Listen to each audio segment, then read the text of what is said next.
I'm going to call the meeting to order. I'm going to start with a pledge of allegiance.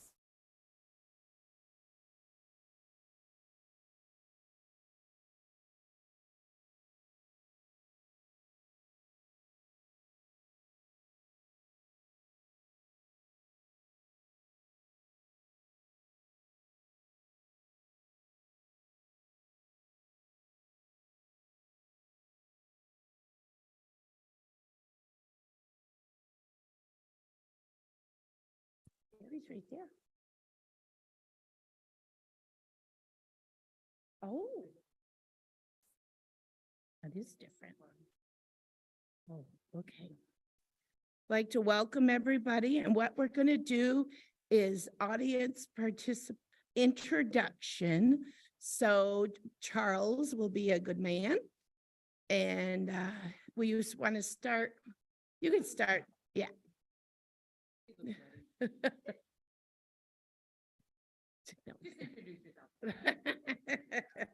I'll show you. Charlie Swan, principal at Derigo Elementary. Skylar O'Connor, student here. Emma Campbell, fifth grade teacher. Jesse Pelletier, Emma's fiance. Kathleen Zostek, Dixfield.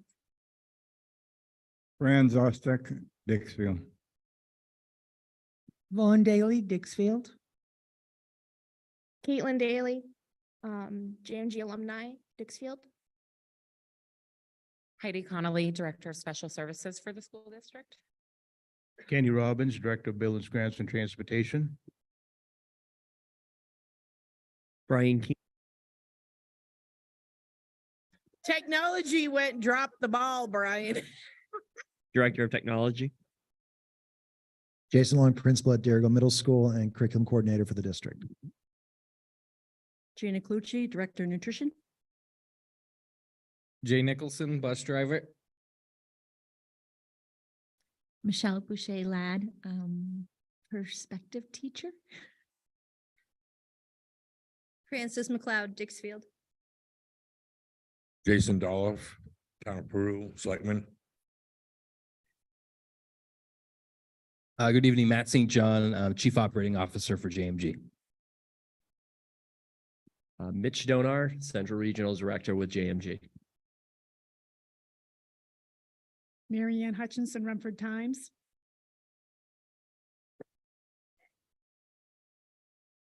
Thank you and welcome. Adjustments to the agenda. We do have some adjustments and Natalie is online, so we will be doing roll call. Could I get a motion to add the following? And a second? Okay, any questions? Seeing none, roll call. Larry, Bruce, Yes. Carl, Yes. Tim, Yes. Natalie, Yes. Barbara, Yes. Liz, Yes. Deanna, Yes. Mary Ann. Yes. All right. Consideration of the minutes of the February 14, 2023 board meeting. Could I have a motion, please? Yep. At the last meeting, we talked about Pam and her marker correction. And I'm not questioning what that is, but I do have a question because I went through the back correspondence or back minutes, and I did not see where it was voted on. And I just wondering if it was ever voted on because the public deserves the transparency. And also, if it was, if it is there, will it be included in this year's budget?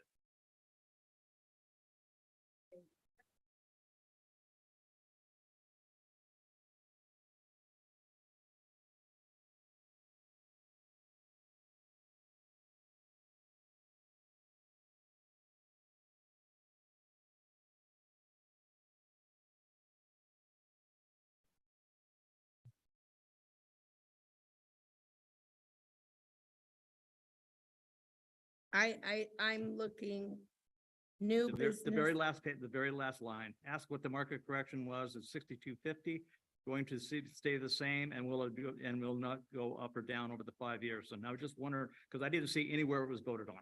Because the budget was a review and we haven't, am I correct? We have not voted on anything. It was, all that was, we have been getting is reports and proposals, Okay, okay? so this might be reflected in this year's budget then. Correct, but it's not been decided. Thank you. I answer that good? Okay. Okay, I still need a motion, correct? Yes. Second? Any more comments, questions, revisions?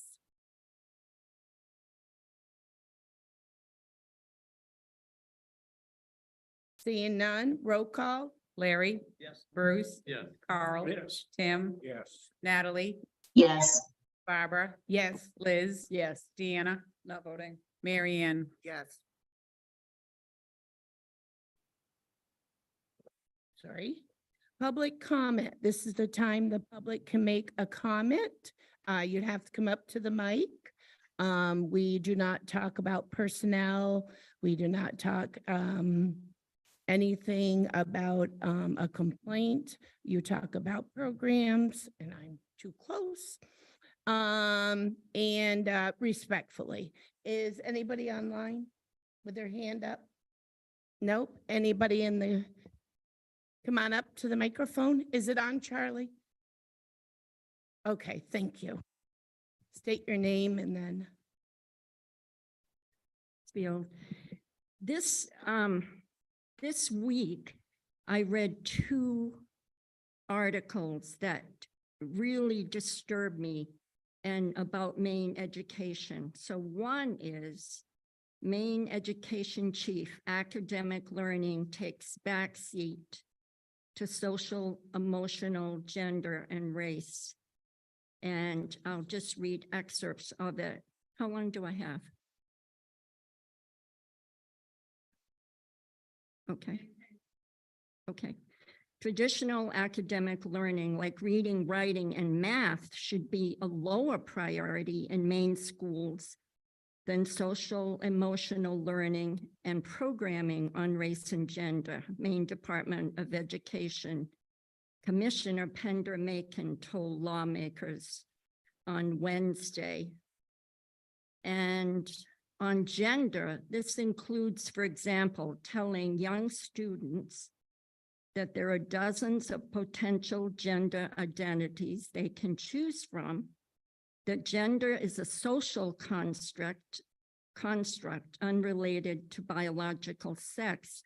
It also includes telling students that sometimes doctors make a mistake when observing the gender of a newborn child, as was done through a now deleted Maine Department of Education video.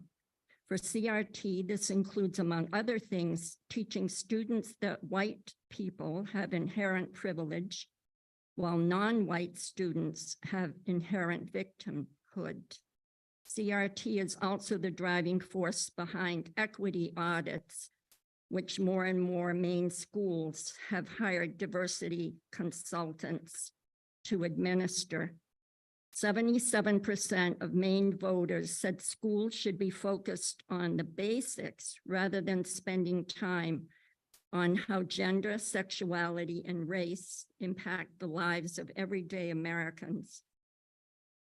And that's one. And then the other is Mills administration has removed the ability of the public to see how students and schools are doing. So in the removal of the standardized annual tests, it leaves parents, taxpayers, school boards, and the public at large no longer have any measures to gauge the progress or lack thereof in their public schools, to know how students are doing and to compare them to other schools. And it leaves our Maine schools at risk for losing federal funds. So with this,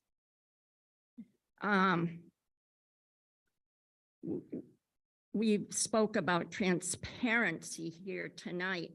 I would like to know on both of these fronts how the school board, and not tonight, but how the school board stands. Do they support these two initiatives or are opposed to them?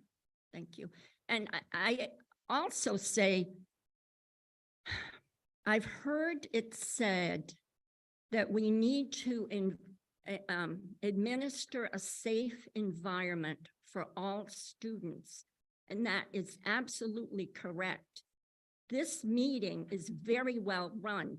I don't think you could get away with bullying here. And if teachers can't control their classrooms, we need to deal with that. But I don't think we need gender, sexuality, and CRT to have a safe environment. Thank you very much. And we will be getting back to you, okay? Anybody else?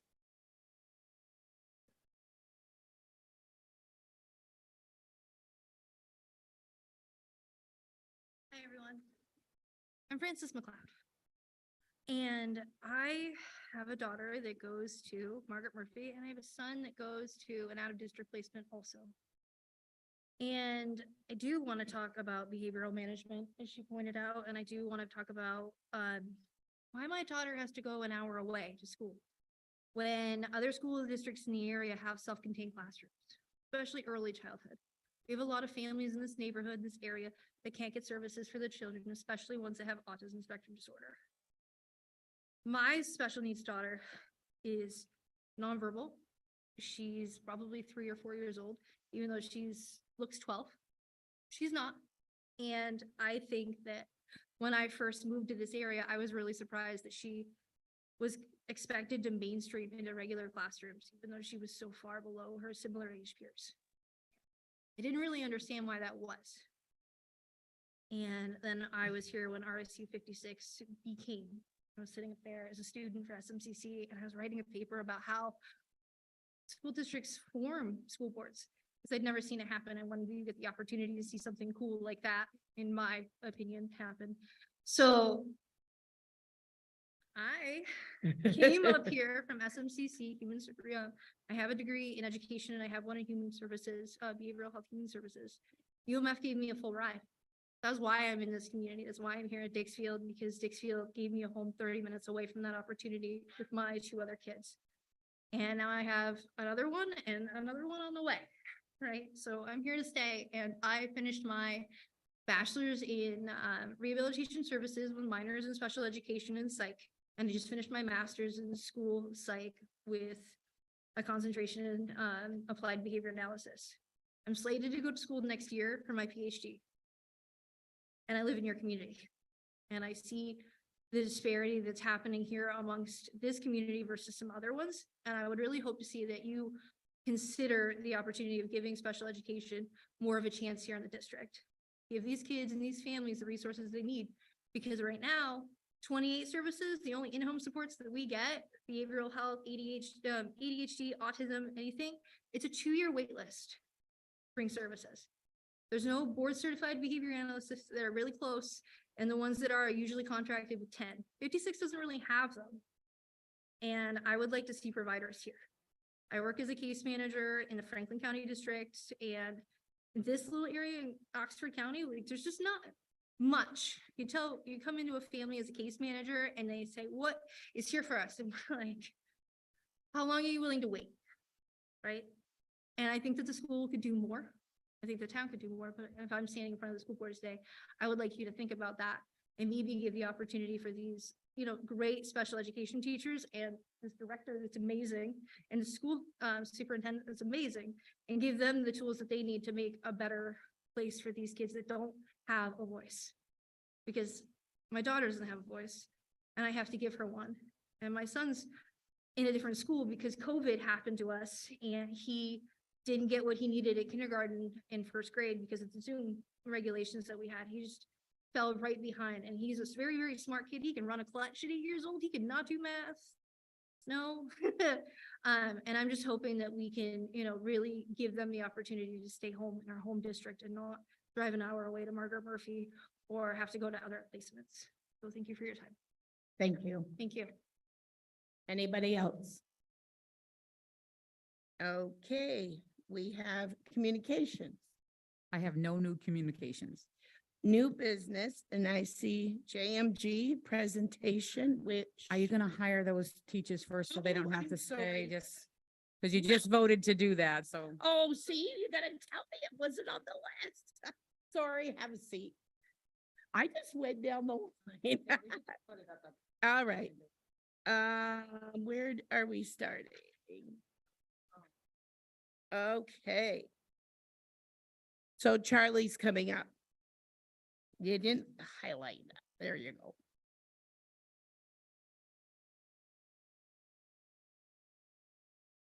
So I have the great privilege tonight of introducing Emma Campbell to you. This is Emma back here, and Emma is a very recent graduate of UMF, as in December. And she was probably at the start of this year expecting to have a somewhat normal student teacher experience. Then when we had a staff member move up here to the high school in August, I was kind of trying to figure out how to replace that person. And the UMF advisor said, hey, I've got this very awesome person that's coming to your building. She's doing student teaching. And I think maybe we can work something out where we can you can hire her as a long-term and she can finish her student teaching. So she's been doing that. So been working extremely hard, doing her course, finishing up her coursework, finishing up her student teaching requirement, and teaching 5th grade. So it was a very busy fall, and we are very excited to bring her on board full-time and have her be part of our 5th grade team. All right. Oh. All right, we're gonna give a moment. You have a question, Bruce? Go ahead. See?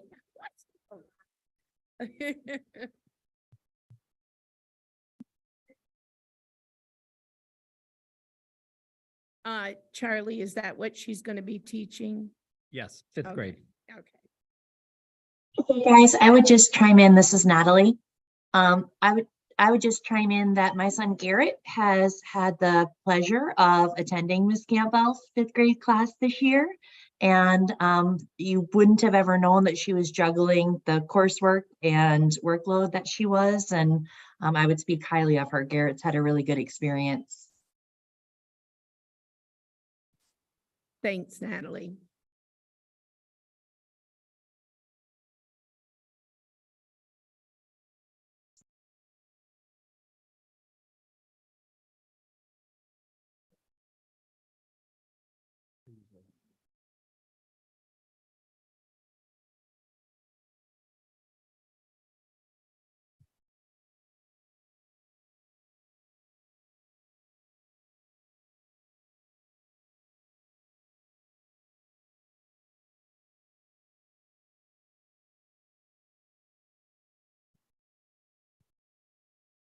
The question is, her certificate's in what?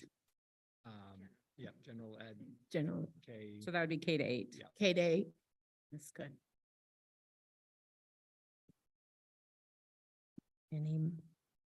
Well, I'm going to ask for a motion So move. and a second. Any more comments or questions? Go ahead, Larry. Play softball, so you're in my, you're in that, okay. It says here that you, understanding the way in which dyslexia impacts student learning. Are you familiar with Wilson reading? I am not. So I did it was a really brief, sorry. It was a brief mic. internship through, UMF where I was just an assistant and really I was on the data end of it. The way that it worked, my professor didn't get me too much involved into it. I wish I had the opportunity to get more into it, but really I was just plugging the numbers for her to get that in. I would highly suggest that if you get hired and you're here, make her send you to a Wilson reading program. Right. This is exactly where you need to do it. Any other questions or comments? My only comment is I'm really excited because for UMF students, we were having a little struggle getting them to come here. You know, nobody wants to go above Auburn. Seeing none, can I get a roll call? Larry, Definitely. Bruce, Yes. Carl, Yes. Tim, Yes. Natalie, Yes. Barbara, Yes. Liz, Yes. Deanna, Yes. Mary Ann. Yes. Congratulations, Welcome. Emma, and welcome aboard officially, Officially. even though you've already been here. Thank you so much. And I think Kathy's gonna do our next shells. Oh, Jason, where's Jason? Jason's going to do. Oh, yeah, I know. I'm saying, no, I said Kathy is going to give out Michelle's. Okay. Boy, we haven't done this in a while, have we?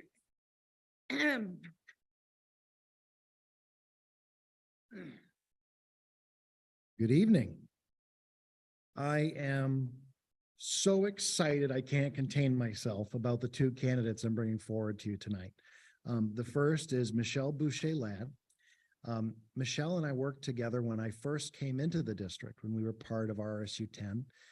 And I was there when we first asked her to leave the library ed tech role and try out the special education role in a life skills environment because we all thought she could do it. And then she did it, and she did it really, really well, and has gone on to continue her career in that direction, serving as a building-based coordinator in RSU 10, working at Mountain Valley Middle School as their, really lead special education teacher for a number of years. And with the opening created by a special ed teacher in my building moving into regular education, we posted this position, and Michelle has to be one of the kindest, most patient people I've ever met in my life. And that goes back a while. And I know the relationships that she builds with kids. I've seen it myself, and I'm so excited to have her home. So that's my speech. Any questions for Jason or Michelle? Because right now you're looking over the.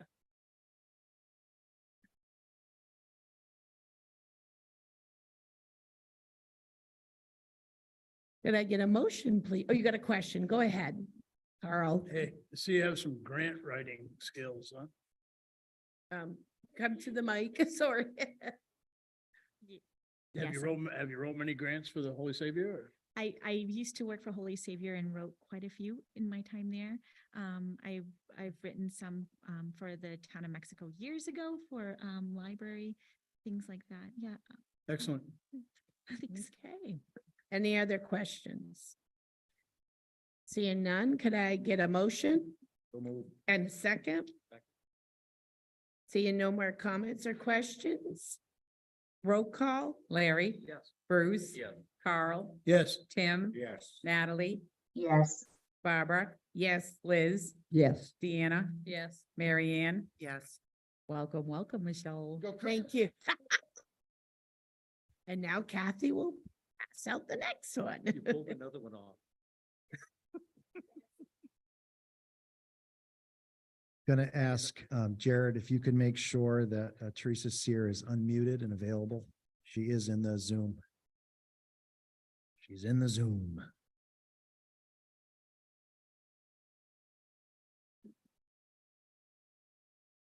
Yep.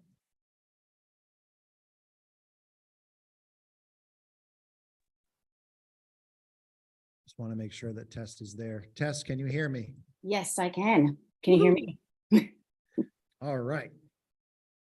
So the next candidate that I'm bringing before you is for the 7th and 8th social studies position at Deerville Middle School, which was created after we had a teacher move to the high school for next year.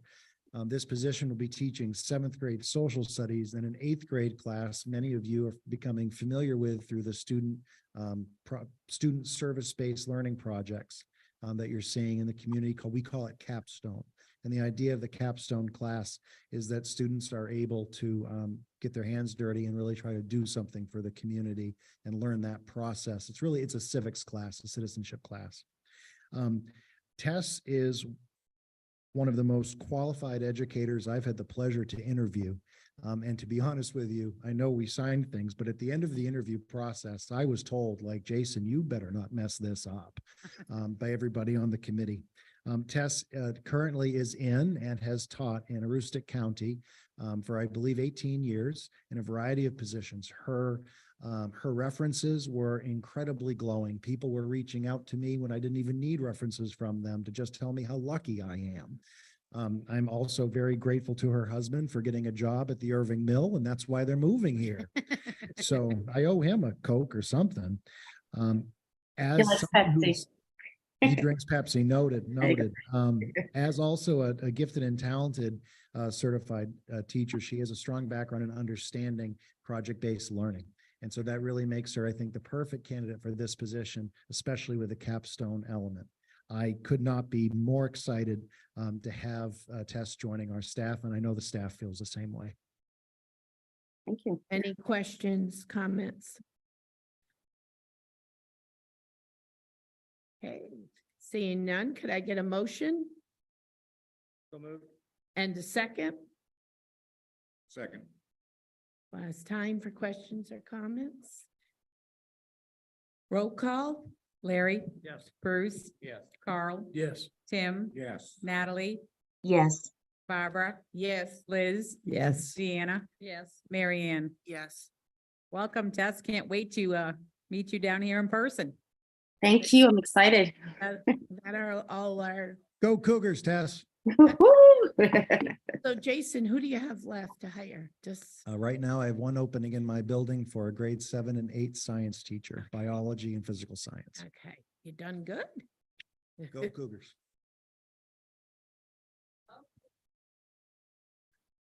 Now I can do JMG presentation.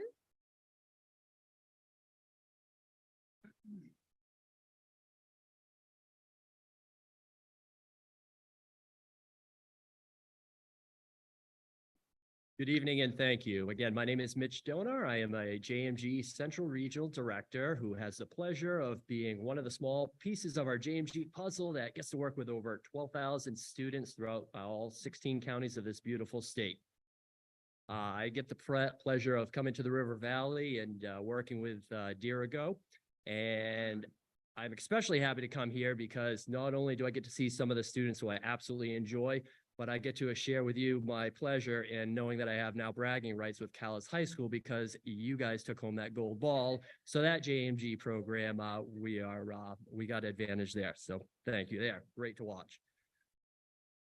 Again, we've been asked to come here to speak a little bit about JMG. And when it comes to JMG, we are a student-centered organization. And when we have this opportunity to present, it's far more important to hear from the students, which you're going to have the moment that you're going to hear from in a moment. What I'm here to do is just simply share a little bit about what our organization is. We are a nonprofit organization, been in existence since 1993. We have the common goal of doing everything and anything possible that we can for the students that we work with, ages from 6th grade all the way up to 24, to make them obtain their high school diploma, be eligible to obtain post-secondary credentials, and ultimately we want them pursuing a meaningful career. That meaningful career could come in a variety of different ways, whether it's going directly into the workforce, going to college, military, combination of those three. We work on that. We work with each student individually to come up with a personalized plan so that upon graduation, they know exactly the direction that they're going to go. And we provide that type of assistance throughout the tenure in their JMG program. Some of the sheet in front of you shares some of the specific statistics that is pulled from our database through our JMG program at Dirigo High School. First one to note is going to be that 100% senior graduation rate. So every senior that has attended JMG at Dirigo High School has graduated, which is quite the accomplishment. We have 14 more in there this year. We hope to continue to keep that streak going. The other thing that I'd like to kindly remind everyone is that these last few years were a little bit difficult within education, between COVID and everything involved with that. So to have that graduation rate still maintain 100% is really saying a lot into some of the work of Miss Bell, our JMG specialist here. We pride ourselves, again, being a student-centered organization and really developing those student relationships so that ultimately she knows how to best serve those students and, again, help them pursue that meaningful career. There are certain populations of intent that we look to work with. Some students, all of our students face some type of barrier to education, could come in a variety of different ways. One of the statistics that you see there is our 73% of our students have been considered economically disadvantaged. 36% of our students within the Dirigo program have been identified as having a disability. And right now we have 77 currently rostered students within Dirigo. That makes up 30% of the student population currently in the high school. That gives Miss Bell and these students the opportunity to experience JMG and some of the benefits that we have for our students. And if you go down a little bit, one of our major focuses is what we are calling our main, or it's called the Main Career Exploration Badge. There's a workforce crisis in the state. Everyone sees it, feels it, hears it. We're here to be a solutions-oriented organization and try and fill that need, and being a liaison of students ready and willing to work and a workforce that needs workers badly. We are trying to bridge that connection so that we can get our students primed and ready to go pursue that meaningful career throughout this state that we need so badly. What this career badge allows is for juniors or seniors, JMG or non-JMG students, the opportunity to experience 40 hours of a meaningful workforce experience. They're not sweeping floors. They're not doing some of the basic entry-level positions. We want it to be a meaningful experience so they get an understanding as to what some of these careers of interest are for them, what they're going to be, prior to them, experiencing it in other realms that they may have after high school. We want them to experience it in high school, and as another benefit to this program, they receive an academic reward of $500 upon completion of that 40-hour meaningful experience. There are 34 students here that are enrolled in that program pursuing their badge. What does that mean? We want to write 34 $500 checks to these students. But it goes above and beyond that, as we all know. We want them to see what careers are out there. We want them to try things and explore those careers so that they know what opportunities are available to them. We want them networking with employers to hopefully start building their own personal network so that when it does come time for them to be employed, they already have some experience. They already have some networks. So they're building their resume before they even graduate high school. And again, you can see some of the things in what we do above and beyond within JMG. We're a very non-traditional classroom. We do lessons. You heard project-based learning. We love anything hands-on project-based learning, getting out, experiencing field trips of any sort, engaging with employers, community service, all encompasses what we strive for within our programs. You've heard from me enough. That is my piece of this evening. I appreciate your time and willingness to allow us to speak. We're going to have a few student speakers come up next, and I will hand over the mic. Thanks again.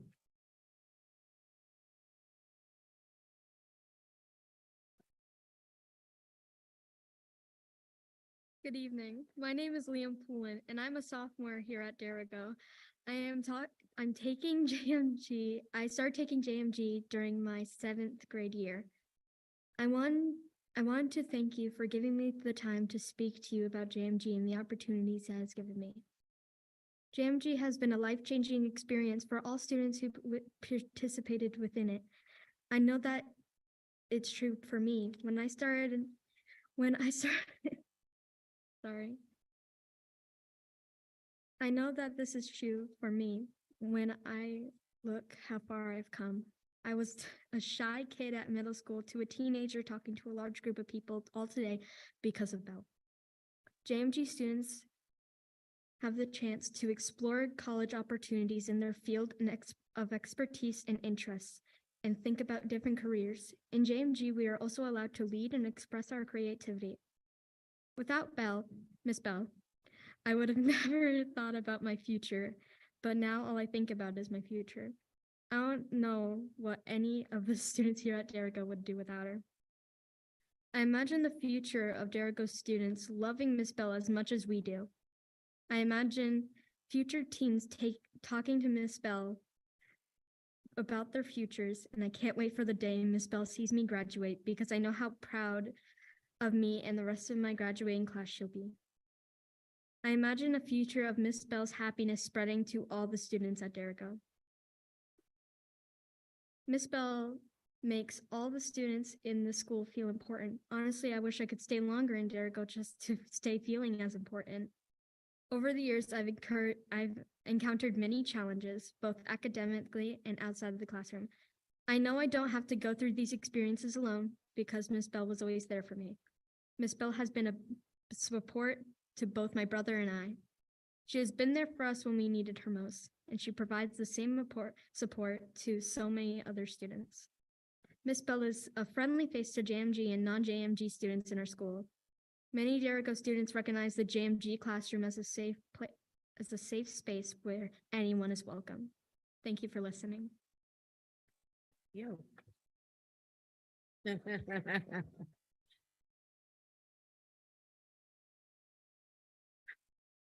Hi, my name is Skylar O'Connor, and I'm reading this speech on behalf of a fellow student, Kaylin McLean, who had a family commitment tonight. I'm a student here at Derigo High School, and I'm here to talk about why JMG is so important to us.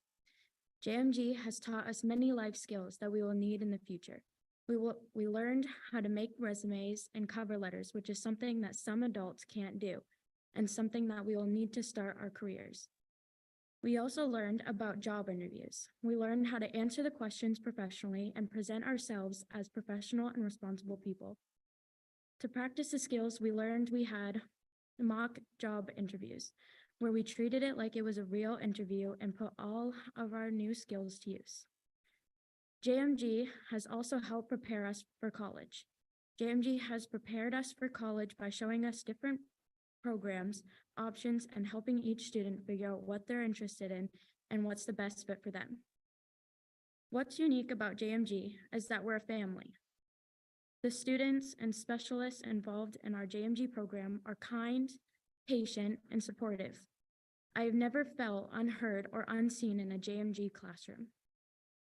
JMG truly cares about the well-being of their students and helps them in every way possible. We are supported and are always offered help with anything we need, whether it be academic or work-related. Last year, I struggled with attendance issues. I had 3 truancy letters sent home. This year, I have only missed 1 day of school.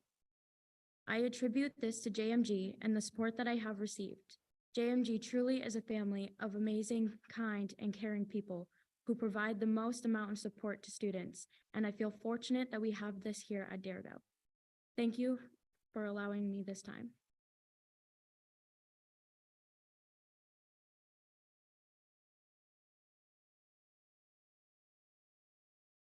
Good evening. My name is Caitlin Daly, Dirigo class of 2021, and I want to thank you for the opportunity to speak to you about JMG. When I first started JMG, all I could think about was, here's another class that I'm going to fail. But unbeknownst to me, it would be my favorite class, let alone that I would become Student of the Year my senior year. Being in JMG has not only given me the courage to follow my dreams, but the skills to help me get there as well, with the help from Miss Bell. JMG and Miss Bell have taught me and many others a lot of valuable lifelong skills that we'll need in order to be successful, such as how to write a resume and cover letter, how to prepare for and present ourselves during a job interview, including practicing these skills during mock interviews, and how to budget and save money. With JMG being a part of my life, I have learned a lot of leadership skills that I would never been able to learn on my own. One of the most valuable leadership skills that I have learned is like taking initiative to help where I can and accomplish tasks on my own when need be. JMG forced me out of my comfort zone, and it helped me give the confidence within myself to accomplish all that I wish within my life. I feel JMG will give other students the same courage it did to me to help them reach their dreams and succeed in life. JMG is not just a class to me, it's my family.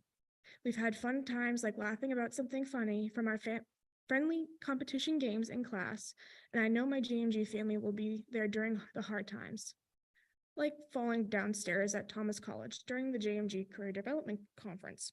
Totally not me. Even after being out of high school for 2 years, I still ask Miss Bell questions or tell her what's going on with my life. Without Miss Bell, I wouldn't know the things I know now, nor would I be where I am currently. And for that, I thank you, Miss Bell, and the JMG program.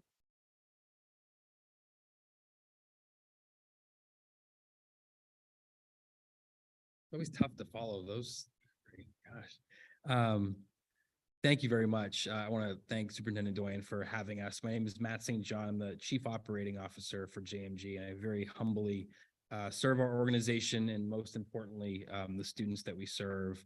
Liam, Skylar, Caitlin, thank you very much for speaking. Mrs. Bell, thank you for all of your service and leadership in our program. A couple of things I just wanted to add to kind of round out our presentation here. First and foremost, we're so grateful to serve this community. We know there's a need. We have felt when we started our program here back in 2018, we were so welcomed to this community and this school. And it's been a great community to work and partner with. A couple of things I just wanted to make myself available for questions and give some context around some of our funding that we're hoping to move forward with in the coming this next year. But a few things to add. I wanted to just piggyback on what Mitch was saying about the Maine Career Exploration Badge.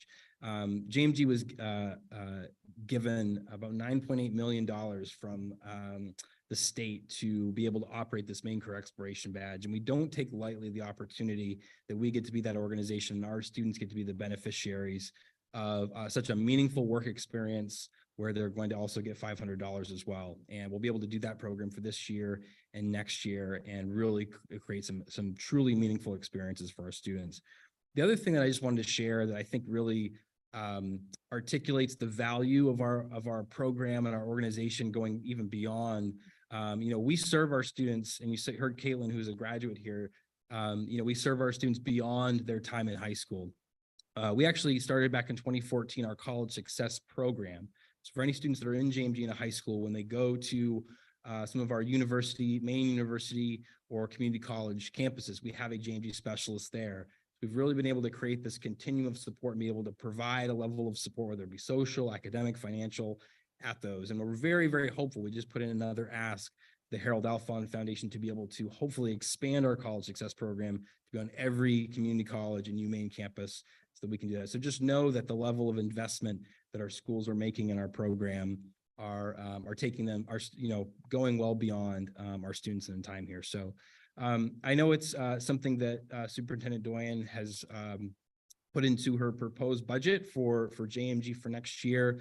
One of the things that we have been very fortunate to do when we started our program back in 2018, we were actually able to start about 25 programs around the state with funding from the Department of Health and Human Services. And that funding was so significant, we were actually able to have that be a no cost to those districts for these first few years. And that's a great position for us to be in because it allows us to really prove our program works. And I hope by looking at some of the results that we've had, some of the testimonials from our students and the impact our program is making, we really want to prove ourselves and really show our worth in the organization. But what's happening is we're coming up to the renewal of that funding source, and that funding source is asking that we get a matching fund from our schools, and our schools are really being able to show that they have skin in the game. They're making an investment to really continue the sustainability of our programs. And so we're looking to hope to get to that $27,000 kind of standard contribution mark over these next couple of years. But again, wanted to take this opportunity. We know it's budget season, but really wanted to take the time. And again, I thank you, Pam, for giving us the chance to speak and share our story, hear directly from our students. But I wanted to personally come up today and make myself available for any questions about our programming as you guys are going through your school board meeting today and beyond. So Any questions, questions? comments? I guess clarification. Sure. So we're it's getting to the 27,000. What is budgeted this or proposed budget? So one of the add-ons that I have you considering, it's 13,500 for this next school year, FY 24. Then it would go up to 25 in FY 25, and then the 27, is it 27 or 27.5? It's 27. 27 Correct, in the following year, and that's where the You're stay there. staying at. Yes. Okay. And I just want to be clear from last time, because the day after the board meeting last time, some kids were like, Ms. Dorian doesn't want JMG. Like, I want to be clear that JMG is really important for Dirigo High School, and it's not that I don't want JMG here. I do want JMG here. The process we have in this district is anytime we ask for additional money, it goes to the board as an add-on. So that's why we're talking about this tonight. So just want to be clear to everybody. And I also would say that JMG's at Telstar and Mountain Valley. So we no longer have the career readiness program at Region 9 because we have them in all three of the schools. So it would be a big gap for Dirigo High School to not have JMG at this point. So. Okay. Thank you, Pam. I have Any a question. questions? Natalie? Yeah, I guess just a question for the folks from JMG. As you're looking to bridge the funding gap from DHHS, is there an opportunity to partner with some of the larger employers in the state and align yourselves through some of the workforce development programs and perhaps have them contribute as well as you're developing a workforce for the state here? Absolutely. Yeah, we have some of our revenue sources do come from the private sector, and you're right, it is some of those very businesses that we look to have our JMG students become eventual employers that do invest back in our organization. And so we do have an entire development team within JMG who really looks to the main employers to get investment from them. And we've got a great it's a great, relationship with some major players in our workforce. So yes, that is a major revenue source for our organization. Absolutely. Good question. So as you look forward to either like 3 years or 5 years down the road, like what % of your funding do you anticipate is going to come from the state and then from local districts and then from private industry approximately? Yeah. So in terms of the school contribution represents a little less than 33% of the overall operating cost for a JMG program. So again, it's about $85,000 to operate. Our two major public funders are DHHS and DOE. And then again, we have another line. I'm not sure exactly what the percentage is, but for the school, it represents roughly 33% of the cost that the district would be supporting to operate our program. Great, thank you. Yes, good question. Any other questions, comments? Seeing none, thank you very much. Great, thank you for your time, guys for everybody. Thank you. coming. Excellent presentation, guys. Thank you. And you can go home now.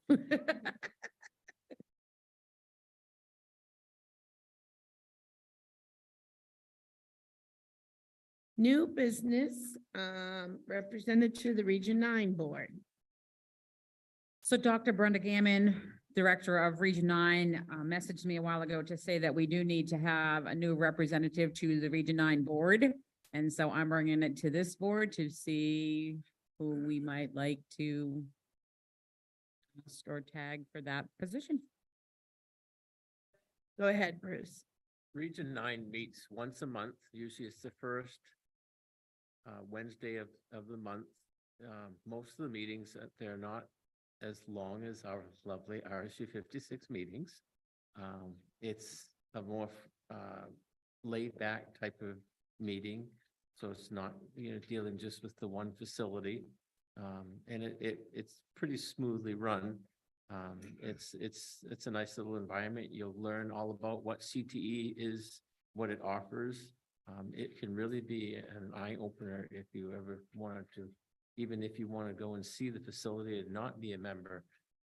We have a very fortunate that we have this facility up the road. And if you want to participate in our board, you're more than welcome. How many do we have? But currently positions do we hold? The Derigo region, how many do we get? 3, I Three. believe. There's 3, yes. And I do, if you care to know, somebody in the crowd just messaged me saying they would be interested in serving. That's what So I was if you asking. want to know that person, I can put that out there for you. Because I don't think anybody else. So Mr. Brian Keene just messaged me and said he has a big interest in Region 9 and he would love to serve on that board if you were so inclined. That was a surprise to me. It took surprise. And we don't have a voting thing, which we could do next time or add it because it just says representative. I can add it for next time if you want. Yes. Anybody else interested? I didn't think so. Yes. Thank you, Brian. That will be awesome. All right. Well, that was easy, smeezy. All right. Revolving renovation fund for the bathrooms. So here we are. As you know, this conversation came up about trying to get the bathrooms at Derigo High School to be privacy bathrooms. And I wrote a revolving renovation grant, put it in. Got notice. I'm moving away from Mary a little bit because she was not really happy when we got this, just because of the amount of work behind it. But it was approved. And so it's for $214,750. The portion of the loan that would be forgiven is $147,168 because it runs through that same formula that our ED 279 goes through. So the district would be responsible for $67,582, which is 31.47% of that total. 31.47% would be our responsibility. If you want to know the other one, 68.53% would be forgiven through the state. So the board needs to make a decision on whether or not, 1, they want to move forward with this, and 2, how they want to move forward with it. You have 2 options if you just decide to move forward. You can put it on a referendum vote, so it would go with everything else for the towns to approve it, and then we would pay it over a 5-year period. Am I going in and out, or does it just sound like it to me? As long And as you stay close to the mic, you're okay. I feel like I'm eating it, but I will do my best to stay close to it. So you have the option, if you decide you want to move forward with this revolving renovation grant fund, to either go out to the public for an approval, and it would be a 5-year loan that we would pay back a percentage each of those 5 years. In talking with the school attorney, the second option is if you want to go with this loan, you could pay our entire portion, the $67,582, with carryover funds if you were to designate it for such, so that we don't add on expenses over the next 5 years. So tonight, we really need, Mary and I need you to make a decision because it impacts how we do our ballots and how we move forward. So I guess, first of all, do you want it? And then how would you like us to proceed with it? Bruce? Am I also in the clearing that this is interest-free over 5 years? It is 0%. Larry? I had one of my constituents get a hold of me. And he made reference, I'll just read the letter that he wrote to me, and I told him that I would read it to the board. As a Dixfield taxpayer, I'm concerned about what I read in the Rumford Times on the front page on 2/22/23, and it does reference all the information that Pam just went over. But he has some major concerns, as well as I do, about the proposed bathroom renovations at Dirigo High School. I understand the reasons put forth for the need for renovations, but it baffles me of the projected cost. The attached article is not clear at all, and here is his questions. How many bathrooms and bathroom stalls currently exist at Dirigo High School? How many expansive gender students are we talking about? Is the proposal to build additional stalls, bathrooms, in order to replace all the existing stalls or renovate some or all the bathrooms, or something else entirely? What is the proposed cost per stall? What kind of stalls are these? Who will install these? Will this project be put out to competitive bids? Cursory research on the internet shows that the price per bathroom stall ranges widely from less than $400 each to more than $5,000 each. Where did the district get its estimates? Is there a lower cost alternative to meet privacy needs of students without bankrupting taxpayers? It would seem to me that all these are reasonable questions to ask, and the administration should reasonably be expected to readily have the answers. I personally believe the board should not approve any renovations without this information. And I agree that there are some questions about this, and to vote on tonight with just one statement of a bottom line, I think is unfair to the constituents of the town. I think they need to have these answered before we vote on it.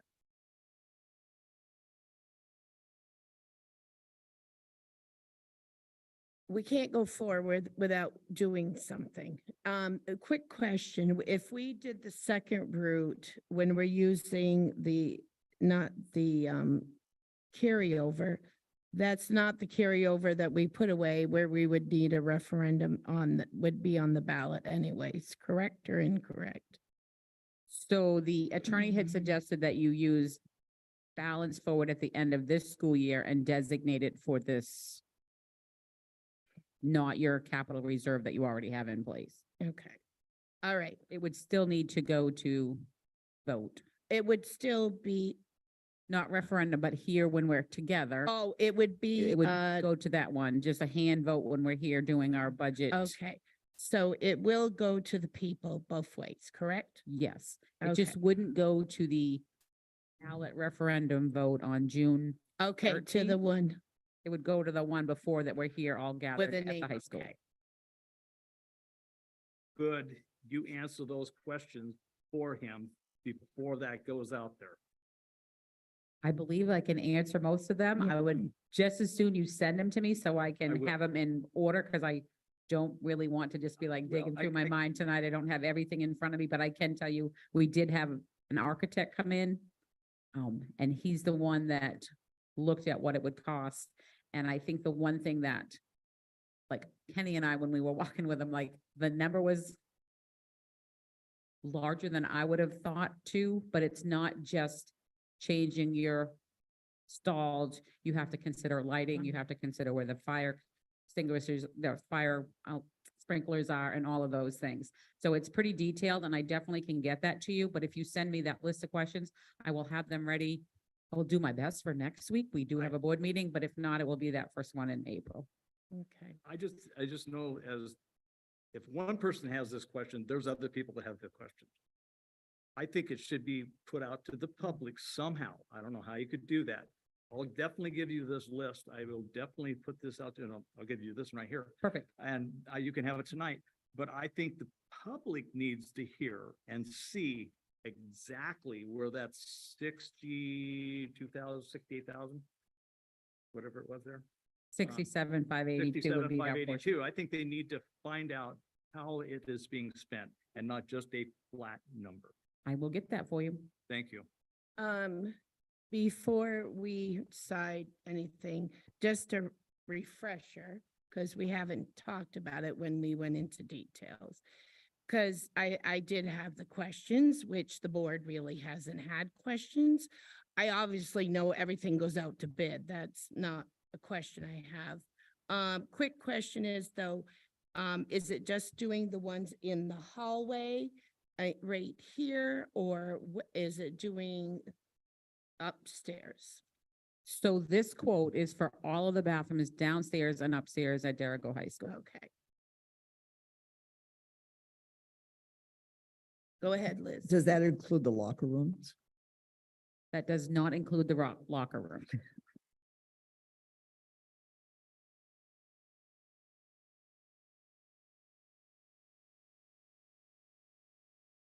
Oh, sorry, I had it off. Go ahead, Carl. Yeah, just for clarification for everybody. So the total estimate was 214. Through funding from the state, we would get 147 off. We were responsible for roughly 67,000 over 5 years, interest-free, so it'd be like 12,400 and something per year. And is this a requirement? I know we talked about this once before. Is this actually required for to happen? Do we have to have this? So there is nothing in law saying that we have to redo our bathrooms. The law is clear that gender expansive and transgender students have the right to choose the bathroom of their choice. And this is an attempt to make sure that everybody is comfortable. So no matter who walks in that bathroom, you are completely private in your stall. That's where this is coming from.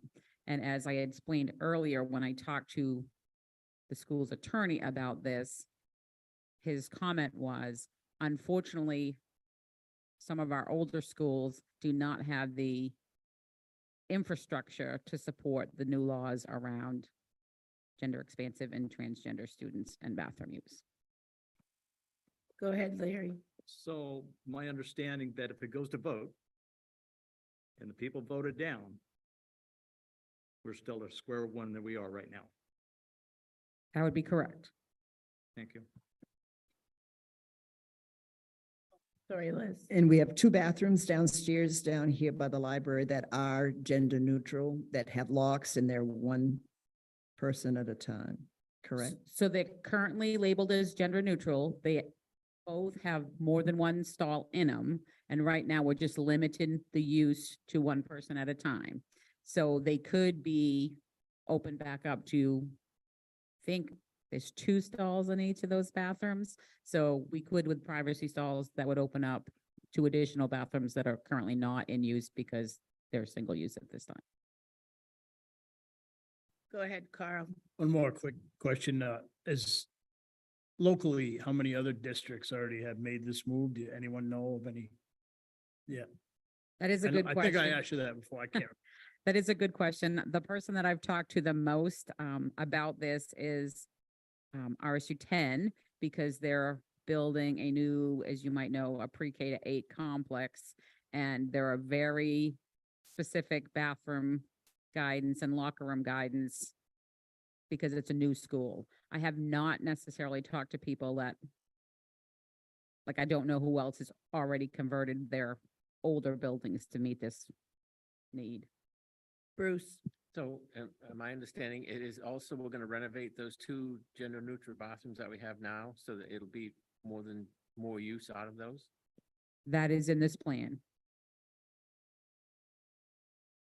Quick question. You say law, it's federal law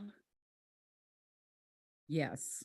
and it doesn't follow the law, if I'm correct, if somebody pushed it, that, okay, we have the 2 that say gender neutral. They still, by federal law, have the right to use whichever one they chose. And that's how we started this whole process. That is correct. We cannot tell gender expansive and transgender students which bathroom to use. Under law, they have the right to choose the bathroom that they feel most comfortable in. Thank you. So I'm trying to think. So you need two choices. Number one, if we want to pursue it. Number two, the way we pursue it. Okay, I have a question. go ahead, Nat.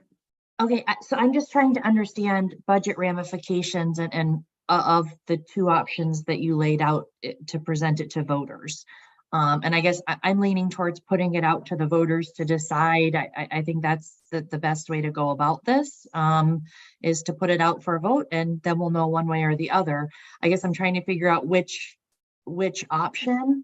So if we were to go the first option and put it out to referendum to not use carryover funds, does that mean that it's built into the budget or it's a separate article? So like, would our budget increase by like 1 year's worth of payments, that 13,600, or is it entirely separate from our budget total?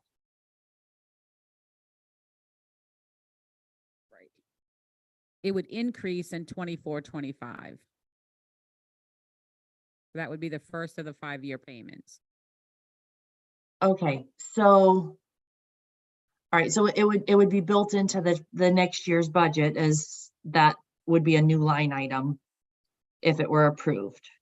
So it wouldn't go in the, I'm gonna get this right. It wouldn't go in next year's budget. It would go in the one after that. That would be our first year of payment. Okay, so it would be voted on this year in June. And if it were approved, it would go in the following year's budget. Correct. It would go in the FY25 budget, would be the first year of payment. Okay. And then if we went with the second option and looked at a one-time payment out of carryover, then obviously it's just using carryover funds, one-time payment, and it's done. That is correct. Okay, all right.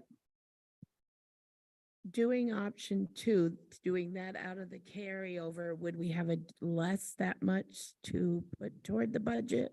Or would that we'll still have that amount you budgeted? So we will set aside the 277,500 that we always set aside for the upcoming Okay. budgets, but we would use some of the additional balance forward towards this. Okay. And that balance forward otherwise would have gone into a capital reserve or towards the bus garage, or what would the thought have been to use that for otherwise? So that would be a board decision. We would make recommendations whether that went into the, capital reserve for buildings and grounds, capital reserve for technology, or if they wanted to start another capital reserve fund. Like, there are lots of options that we could do with that. And we do need to consider that some of our balance forward will need to go for what we don't have currently in a capital reserve for the bus garage. Like, we're gonna need to add some more to that as well. Y'all set, Natalie? Yes, thank you. Okay, Bruce? So if we ended up using some of this reserve money and we took the 67 plus, how much would we still have left over? I'm gonna defer this one to Miss Mary because I do not remember the projected revenue for balance forward at this moment.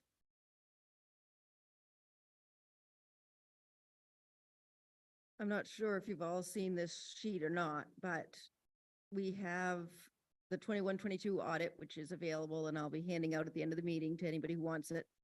And so by putting the 277.5 aside through the 25-26 budget year, there's still 666,000 remaining to do something with. But part of that will be for the bus garage if that gets moved forward. Because as you recall, we have 500,000 capital reserve for the bus garage currently.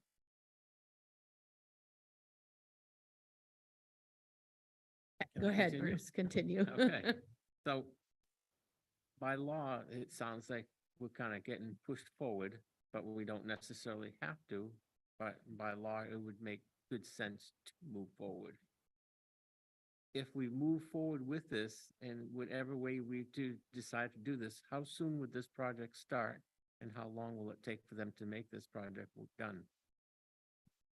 I do not have that timeline at this moment from the architect. It would have to go out to bid, so it would take the period of time for us to get things out to bid.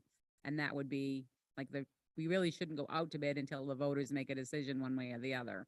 So we're potentially looking at into next year. It has to be done by September 30, 2024 for work completion. Larry, So let me get this clear. Tonight, we're going to vote on two options. Want to vote or pay the whole thing? Is that correct?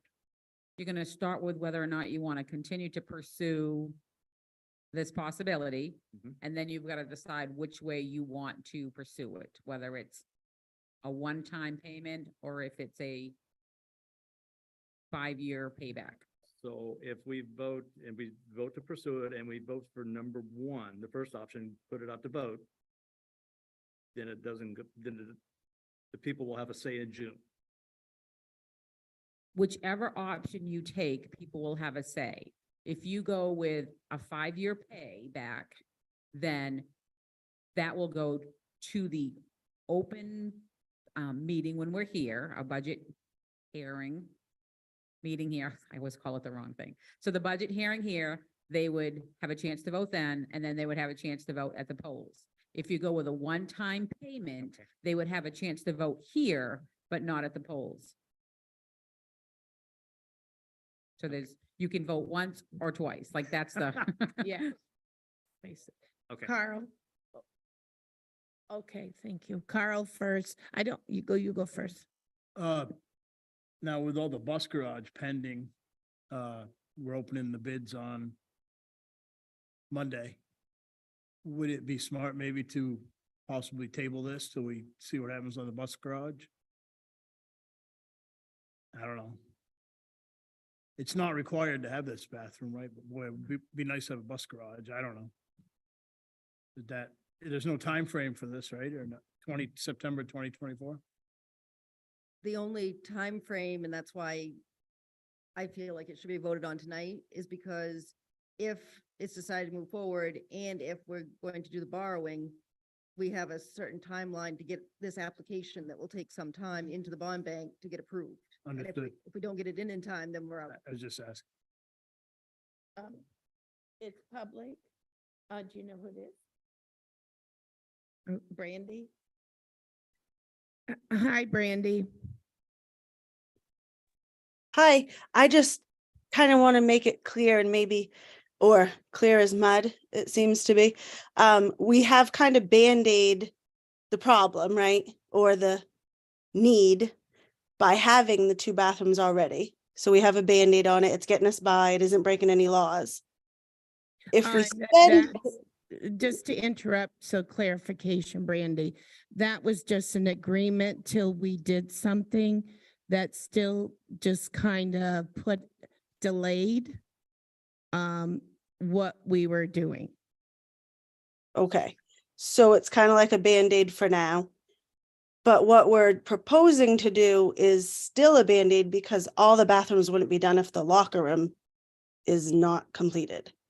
So in my eyes, I just see whether we do it or not, we're still needing to spend more money to do the locker rooms at some point in the future.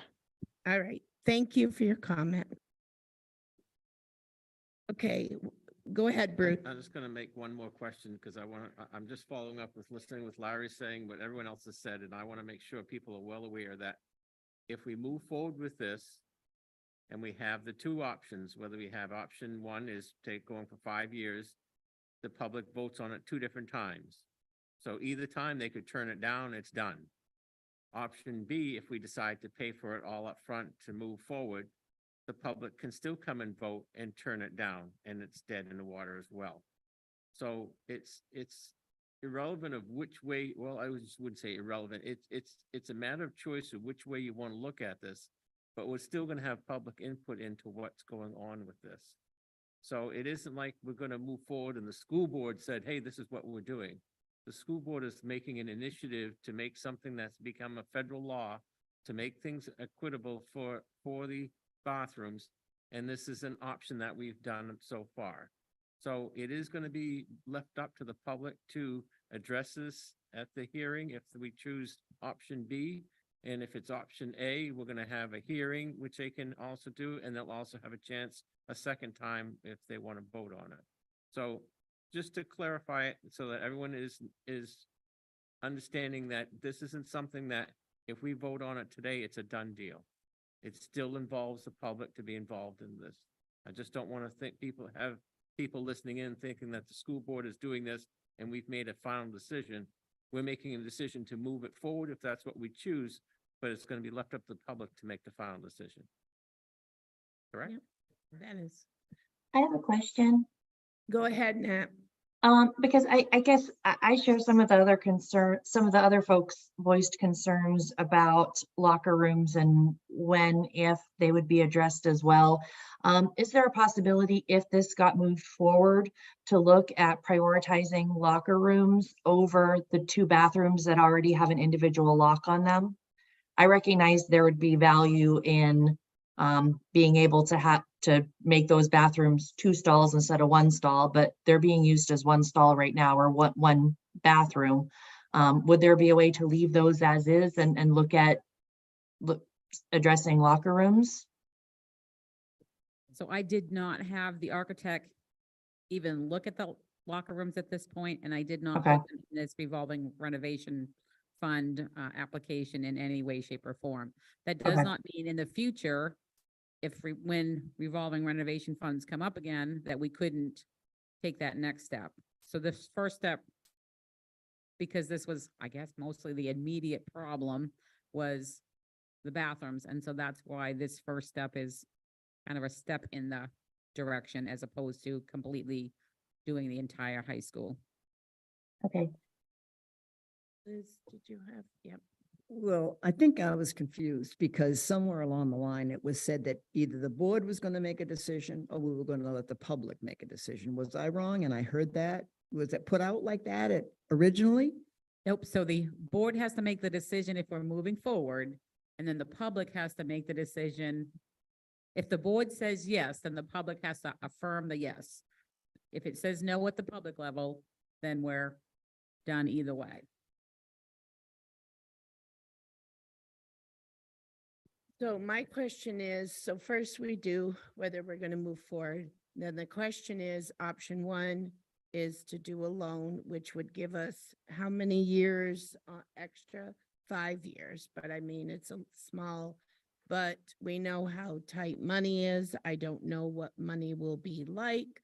Then, like Carl said, we really have trying to put toward the bus garage and move forward because we have it. And if we can get it, we should, because that's savings down the line too. So I don't know. I think first of all, we should make a decision, and it does have a motion and a second. It says it right under there. No, we will. I mean, it's a voting thing. Is first. Okay, Pam's going to say something before I ask her. So just a reminder that we currently do have in maintenance of plant and minor remodeling, $73,117.34. So $73,117.34. So we do have a little bit there, which you could ask the voters to use that if you don't happen to have carryover. That's just if you wanted to do a one payment, sorry, I don't want to muddy the water, but if you want to do one payment, you can look to see, do we have fund balance at the end of this year after we deal with the bus garage? Or you could ask, do we want to use this capital reserve? So there is that option. Like if you want to do a lump sum, so now you have 2 options, and option 2 has 2 options. Like I know that sounds confusing, but I just want to be clear that if we use all of the fund balance, you would have the option of saying, in this capital reserve fund that we have 73,000, could we expend 67,582 to do this one lump sum payment? So we've already set aside for renovations or whatever you called that title. What was the We have official title? capital reserves and it's Capital for reserve. minor plant and maintenance Minor repair. plan. Okay. So, Mary Ann, I just want to ask, regardless of how we move ahead, what is the percentage of students this would affect overall? I will answer that when I answer Larry's because it's in there and I don't want to give you the wrong number. It's not a huge percent in any high school, but that percentage of students does have the right to use the bathroom of their choice. And I don't want to tell you what Derigo High School's is off the top of my head because I don't know it off the top of my head. I know it's pretty small, but that's the population we know of. There are also a population that might not have come out yet to let us know. So I will get that when I get all of those questions answered to the best of my ability. And let's say we don't do any of this. As the administrator here, do you feel it would be, as the administrator here, do you feel it would be a huge issue for those students who are affected if we do nothing? So I'm going to say yes. And I'm going to say it's not just for those students. It's for students who are uncomfortable with having potentially a gender expansive or a transgender student come into the bathroom that they're using. So it's both sides of this equation can be uncomfortable in a situation when the bathrooms are not private. So what we're looking to do is make sure the bathrooms are private in all of our bathrooms so that no matter who's in there, they feel like when they walk into that stall and use the bathroom, they're not being seen. Like that's, and not interrupted. Like currently we have urinals. So if you're using a urinal and a gender expansive transgender student comes in, you may be uncomfortable while you're using the urinal. So we're trying to make it so that everybody feels included and comfortable no matter which bathroom stall they use. any other questions? I also could say, I don't know if Kenny or Charlie, I guess I have the photos they sent me. They were in Skowhegan High School over the weekend for a wrestling event. Charlie sent me a picture. Look at these bathrooms, they're privacy stalls. And then like 20 minutes later, Kenny's like, hey, look. So that might give you a visual of what it looks like in terms of just like changing it out so that you feel so it's private when you get in there, if anybody's interested. Go ahead, Liz. Are those new schools or renovated? Yeah, that's old.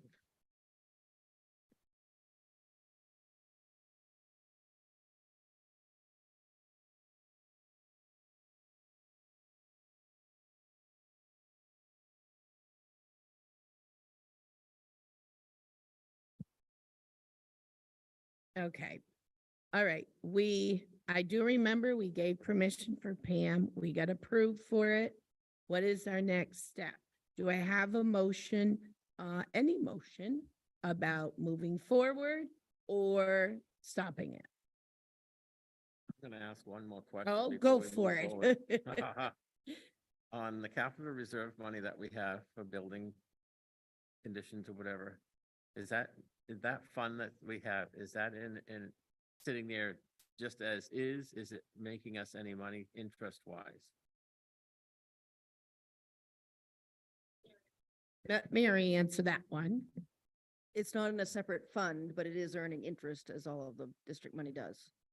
So if and this is if we move forward with this and we decide to do it and make payments for 5 years instead of taking the whole lump sum, can we make it somehow that we take that amount of money out of that reserve account for 5 years in a row instead of taking it all in one?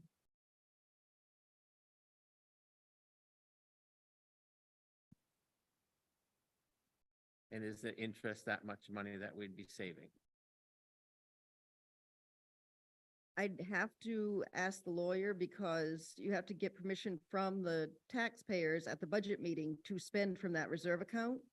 So if it was done over 5 years, I'm assuming that it would have to be a vote, Something every year. 5 consecutive years. And what happens if they vote it down on year 3? Okay, that's, But, right, but I'd be happy to check with the lawyer if you wanted me to. no, I'm just throwing out all ideas. Deanna. So just for clarification around the public vote, so if we did option one, they vote it here during the hearing and then it goes to the town ballot for them to vote. If you do option two, is it only the people that physically show up during that hearing that get a vote?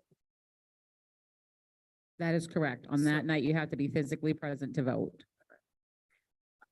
Question, if we do 2B that we're taking out of reserve, it's still just there.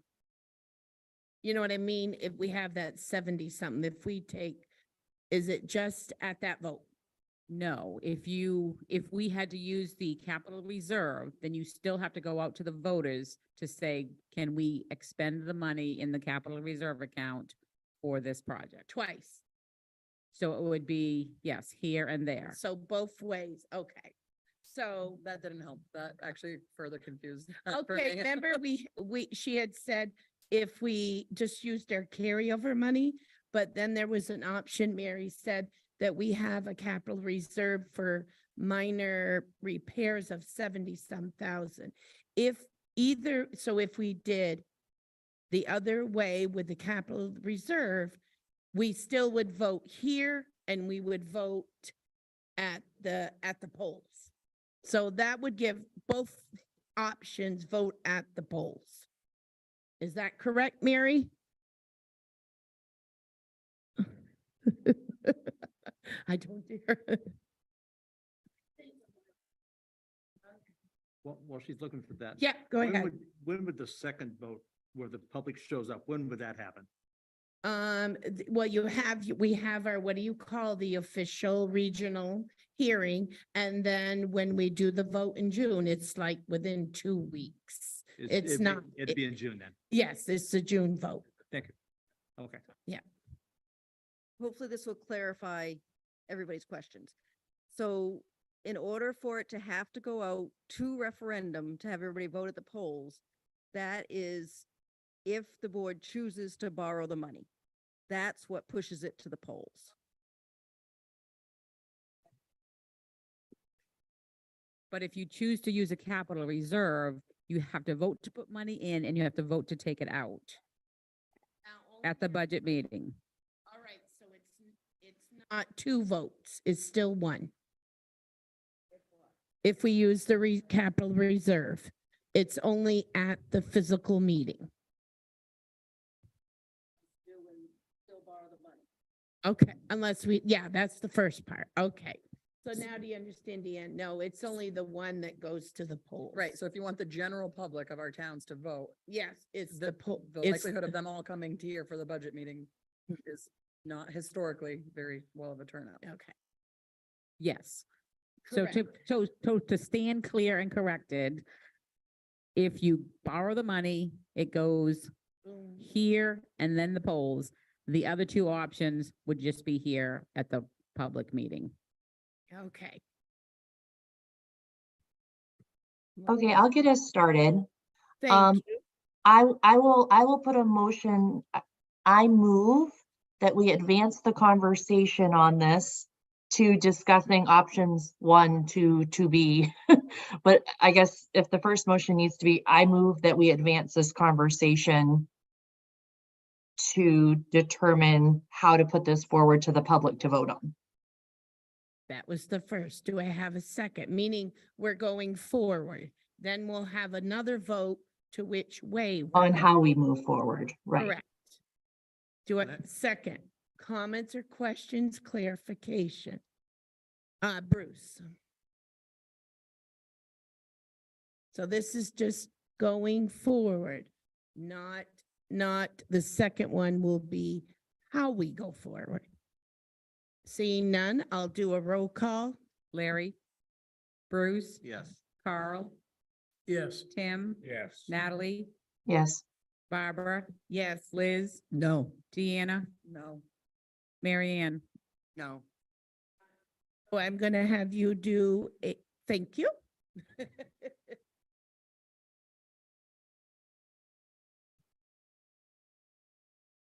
Yeah, go ahead, Marion. Just a quick question. If this does go to referendum, is that going to be part of the overall budget where we could be potentially voting 5 times like a couple of years ago, or would this be a completely separate vote from the overall budget? If I asked that correctly. You're talking about at the polls? Correct. So there'll be the usual ballot at the polls that says, do you approve of the budget that was voted on at the meeting? And there'll be a separate ballot for this if there needs to be.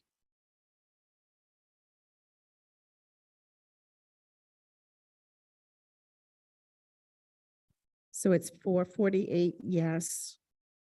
321, no. Okay, so it passed. Okay. And for me, I'll guess I'll continue it. For me, my personal preference would be that this go out to everyone in the towns to vote on. I don't think that we get enough representation at the budget hearing to really get a good say on this. There's a lot of discussion in the community. I think this is something we put out there and let people vote for it. And then I feel like the question's addressed and we move on.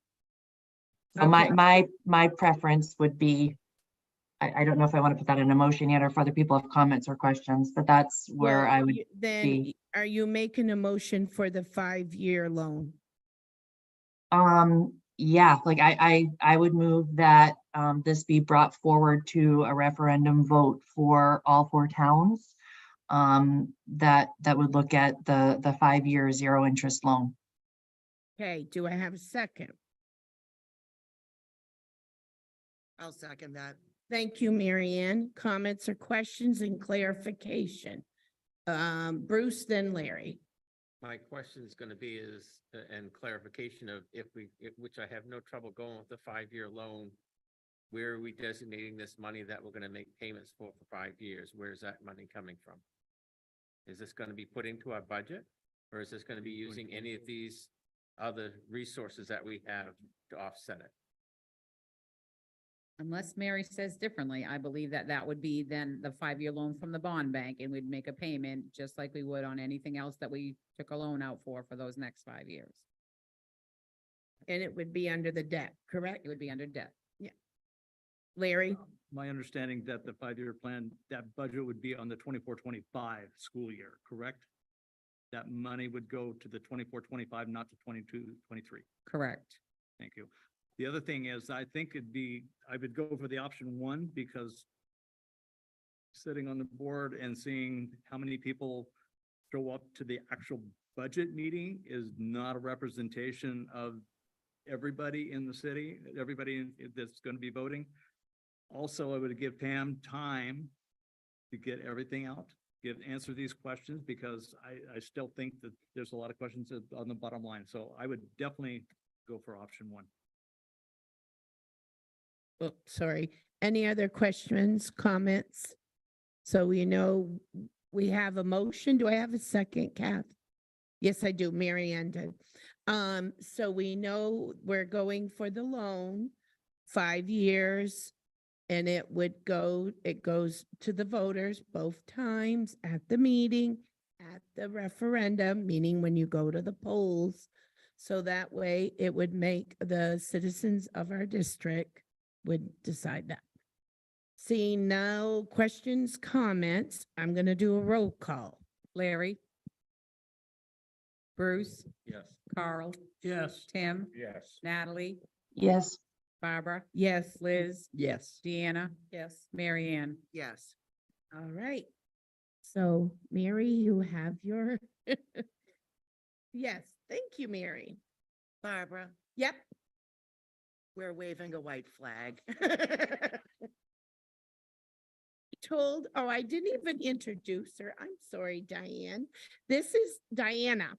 This is our our second student rep, we have two.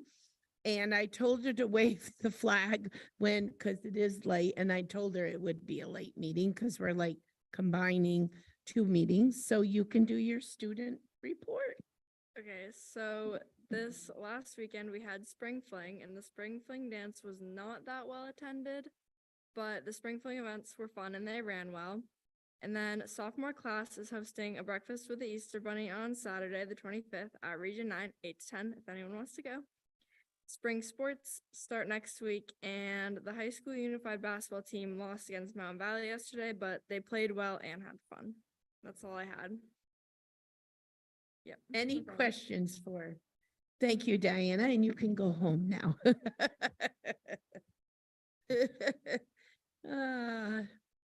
All right, who's first? Heidi, come on up.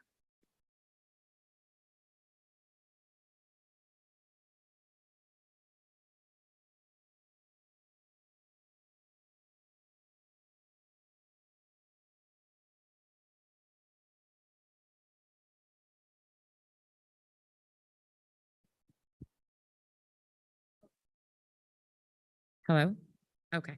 I was like, not used to the microphone. Okay, so for special education for our budget for 23-24, it includes, as it always has, staff and support materials for students with IEPs, and also to support referral process. It includes funds for academic intervention programs, extended school year services, occupational therapy services, physical therapy services, speech services, psychological services, social work services, supplies, professional development, behavioral and restraint training for staff, and then of course, salaries and benefits. Our enrollment at the end of the 21-22 school year for students who had IEPs in our district were 124.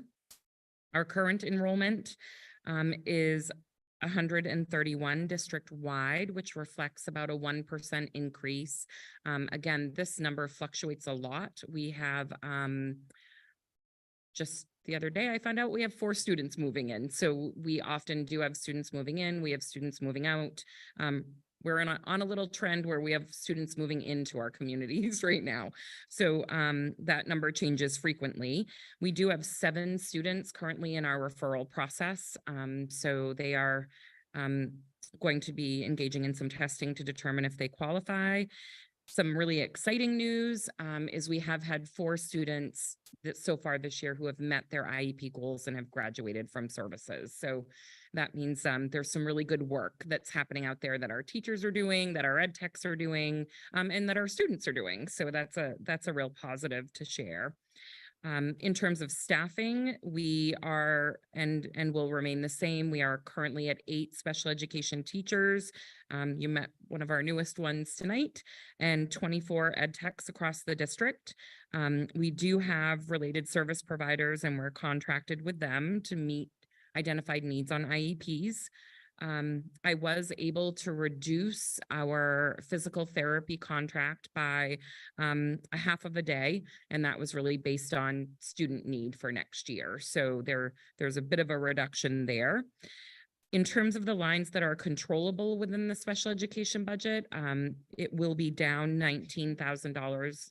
$19,412 for the 23-24 year for the controllables.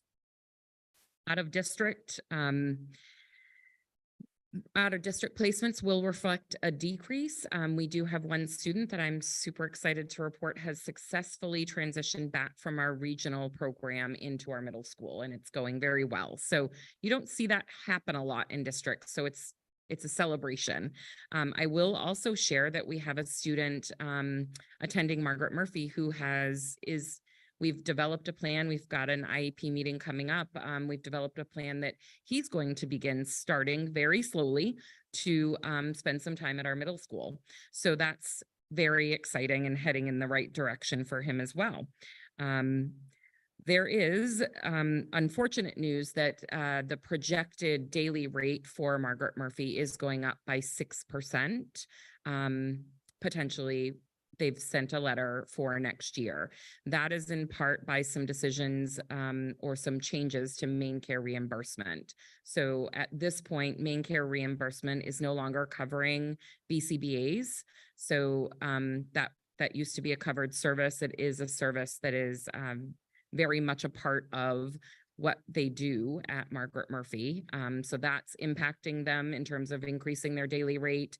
Another change has been that you can no longer under main care reimburse for time that is spent when a student needs to be restrained because they are unsafe to themselves or others. So that impacts their program a great deal as well. Overall, I mean, this isn't specific to our students. This is overarching reasons why they're looking to bump their daily rate again. So that is something I wanted to make sure you were all aware of. Any questions for me? Go ahead, Bruce. How many students do we have going down to Margaret Murphy? We've got 6 at this time.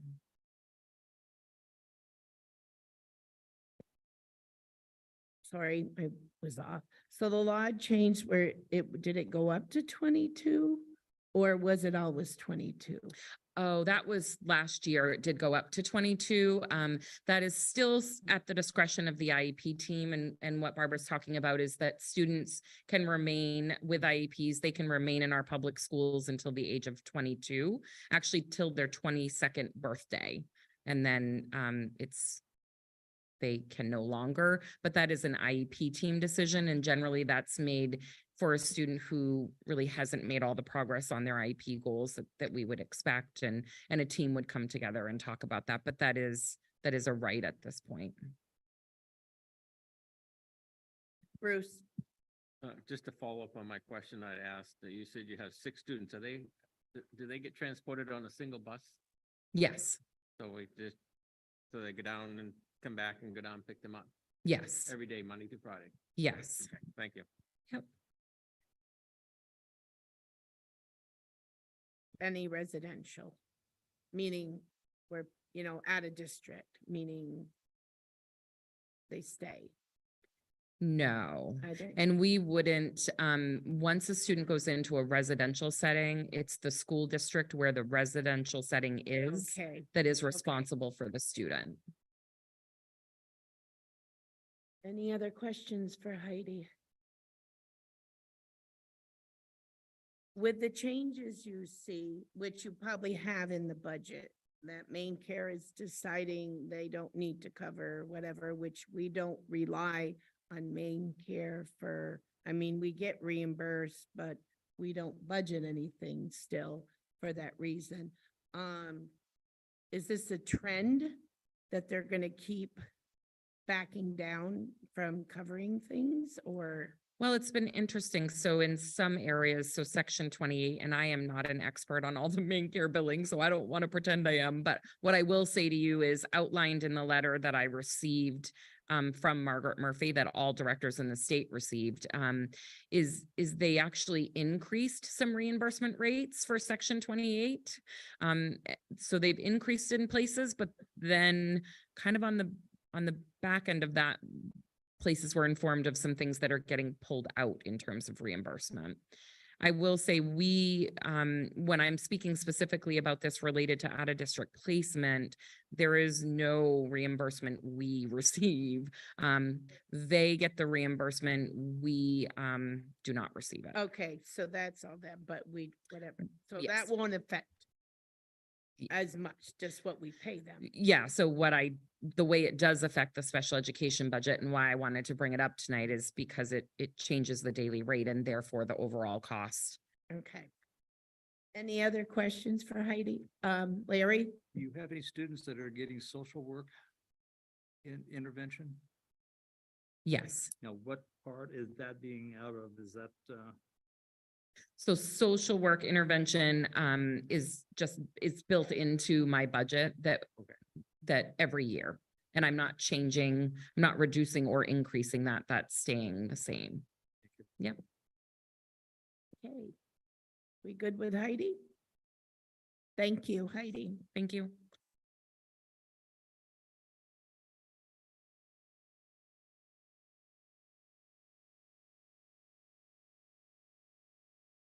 Evening, everybody. I'll go over the buildings, grounds and transportation budget. Starting with transportation, we're up $5,875. We were looking at, when we initially started the budget, we thought our insurance was gonna be up 25%. We were lucky enough, it did come in with a decrease. Last Friday, we were able to lock in on diesel. Last year's price was $2.85. This year's price is going to be $3.23. We're running a little bit short with parts going up, tires for the buses and everything, so I felt the need that we did have to increase the parts budget a little bit, so I did put an extra 10,000 in there. Some of the add-ons for the transportation, to our surprise, we did get approval from the state on funding for the state if we decide to add that on. And the other thing that I've been looking at was the GPS system for all the buses. We're currently using like our radios that we have for years, but we have a lot of dead spots that we can't communicate to our buses. So with technology and everything moving forward, they now have a new system that it's kind of like a cell phone. It runs off a satellite so that we can talk to the buses anywhere they go. Say if we sent one to Booth Bay for a trip or something, we can communicate with them. They can communicate with us. I can, like at home at night, I can look at my phone and see exactly where the bus is if we get caught in a snowstorm or something like that. So we initially put it in the budget, and then we kind of got talking about it. And a lot of times we have a lot of grants come along. So I kind of pulled it back out of the budget, and we're going to really keep an eye on if we can get it funded. The 20,000 would be all of the units, but there's nothing saying that we can't do half of them, this year, and maybe half the next year, but we'll see what, kind of funding comes along. The maintenance budget on the buildings, we had a decrease of $346. Again, the insurance, was a decrease. The electricity, of course, had gone up. And we did lock in on oil a couple weeks ago for $3.08, 0.9. In my budget, the electricity we were buying for 6 cents this year, Mary, have been. We were looking at quite an increase, and then kind of at the last minute, we got word that if we locked in on a 3-year contract, 4-year contract, 3-year, we could get it for 10 cents. So we did lock in on that. So 4 years, I'm sorry, 4. Okay. So we're locked in for 4 years at 10 cents a kilowatt. So that's a good thing.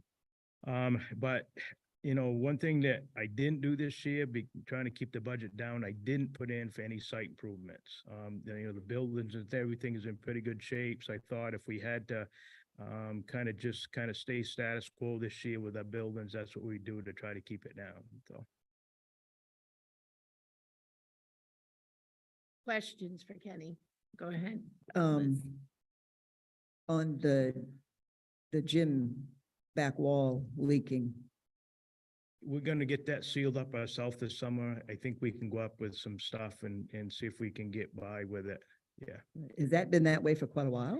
Well, what's happening, we're getting these east storms. The only time it really leaks When the is wind blows. Yeah.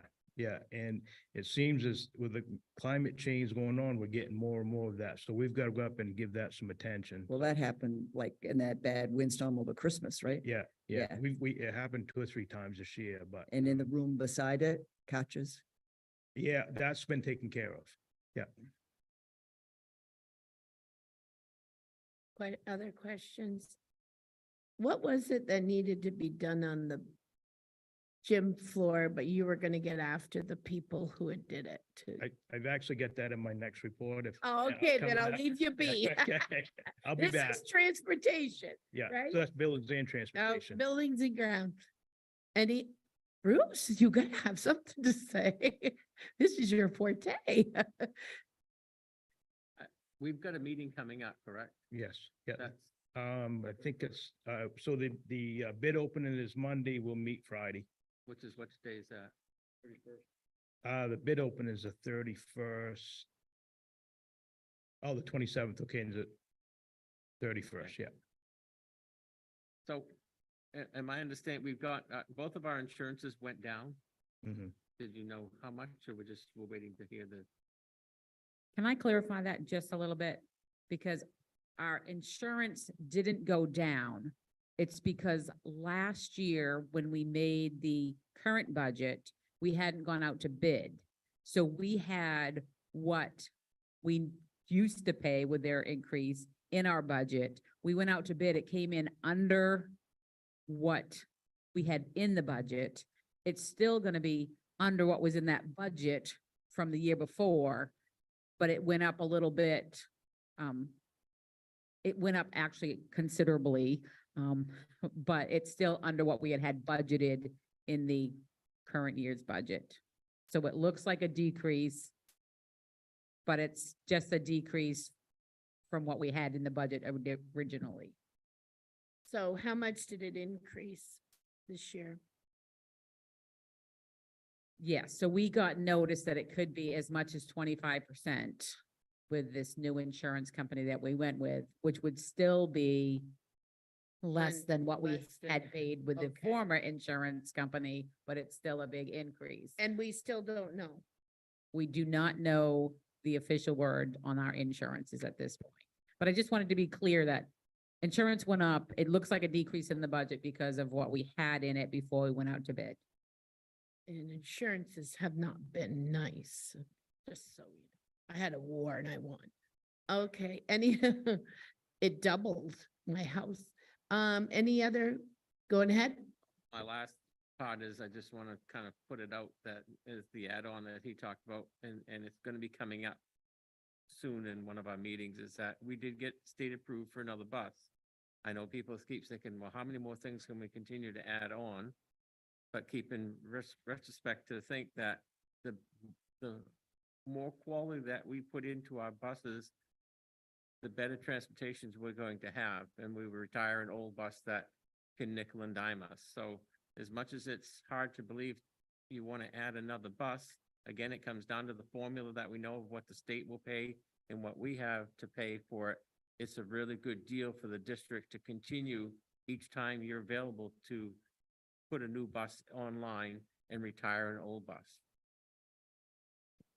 Bruce, I did lock in on Region 9 oil too, the same time we locked in here, so.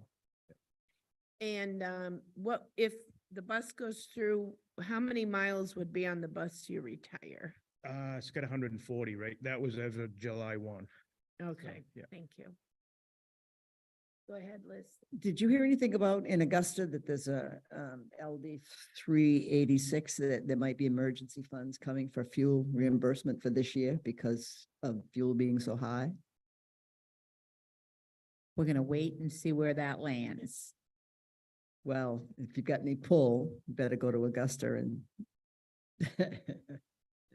Any other questions for Kenny on this one? All right, thank you, Kenny. All right, you're the next contestant, Brian.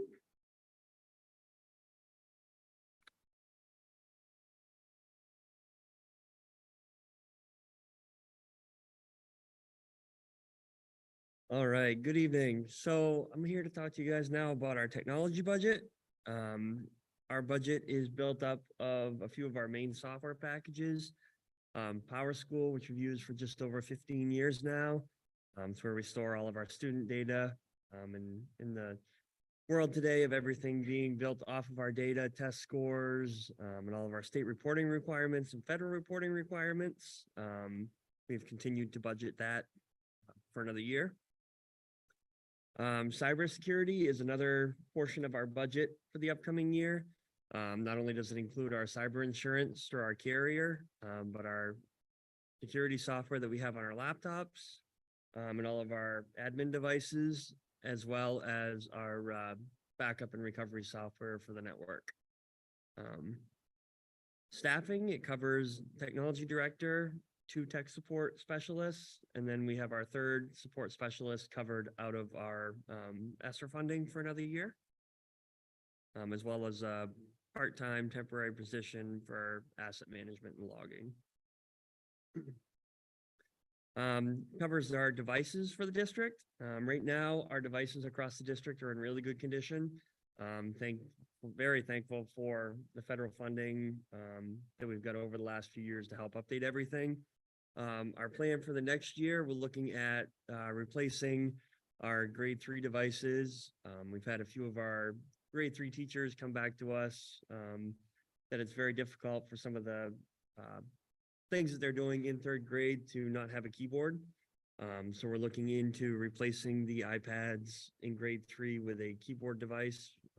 More than likely will be a MacBook. Most of that funding will be coming out of the MLTI program at the state level. And then we do have a small portion that would come out of our local budget and some out of ESSER to help as well. There's training budget, just like we do every year. There's some course reimbursement, as well as our large training item being Power School University for the next year. Also covering inside of that, our budget, the other software items we cover are normal licensing for our website, which is right around $7,000 a year, which next year is the year that we will get our free redesign. Every couple of years, the website company will do a free complete look and feel design for us, give us a new look, change over some of our logos and things like that. And next year is our year for that. So we will be looking forward to seeing some changes. And then going forward, we'll be putting that out to bid again because next year is also the last year of that multi-year contract. So at that point, we would have to put that out to bid, continue. We're also on the next year, or at the end of next year, we'll be putting out our photocopying across the district because that contract is also up. Overall, our technology budget for this year is an increase of 9,397 over the current year's budget. 9,397. Yep. Okay, go ahead, Bruce. Devices that you're replacing in grade 3, what are the ages of those and how many devices are you talking about? Those devices are 3 years old, and I'm going to guess that there's right about 60 in grade 3. Yep. Thank you. Yep. How is our camera security going? Are we all done? Is there things we haven't done? Or are you gonna try for the more grants? What is the status? So far we have done the elementary school completely. Actually, I shouldn't say completely. There's one more camera to put up once the weather finishes up. We have one more camera there, which we have in stock, ready to put up. Middle school is done except for 2 additional cameras, which we also have in stock. There is money in the budget looking to start doing the high school ones in the current year budget. And then there is some more in this proposed budget looking at for next year as well. And at that point, if we can finish it, great. My guess would be probably we'll end up doing a grant or something to finish it because I don't think there'll be quite enough there to do it all. Yep. Larry? With the newest, I think it's GPT-3 artificial intelligence, does any of the cybersecurity help keep the bad stuff out of the school? I mean, keeping the bad stuff out of the school, yes. In terms of artificial intelligence, no.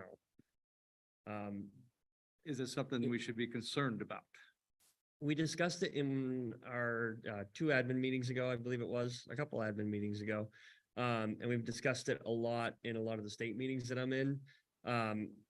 Right now, the kind of recommendation or the decision that a lot of the directors have come to together is it doesn't make sense to block it on our school networks because it would be a constant game that I would have to play every day to block it. Every day there's a new chat GTP or there's a new artificial engine out there for kids or parents, anybody to go on and have that engine write them a paper or write an essay or this or that, answer questions and things. And there's no real way to stop it. It's just very similar to Facebook. If I block it today, tomorrow there's another way to get to it. So it's more of a learning opportunity, a teaching opportunity for our staff to put that forward to the students and say, look, we know that there are options out there for you to do this, but we don't recommend it, and these are the reasons why. I'm hoping there's a group of us meeting. I'm in a conference the next day and a half, and one of our sessions is actually to talk about ChatGPT, kind of as an offshoot of our conference that we're at. So I'm hoping that maybe we're trying to come up with, as a group, a set of documents or curriculum to give to teachers and say, here, these are some things to talk about with your students around the artificial intelligence that's out there, to try to help. But at the end of the day, there's no way for us to really shut it off like we can some other sites. Thank you. Any other questions for Brian? Thank you, Brian. Gina's up next.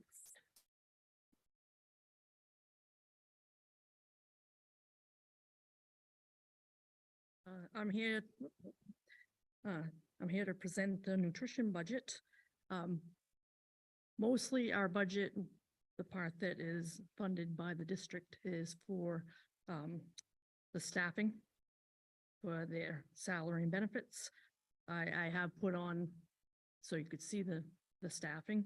We have 8 staff and 1 director. Our staff ranges from 3 hours to 8 hours a day, and they are contracted for 178 days. I did not put that on there.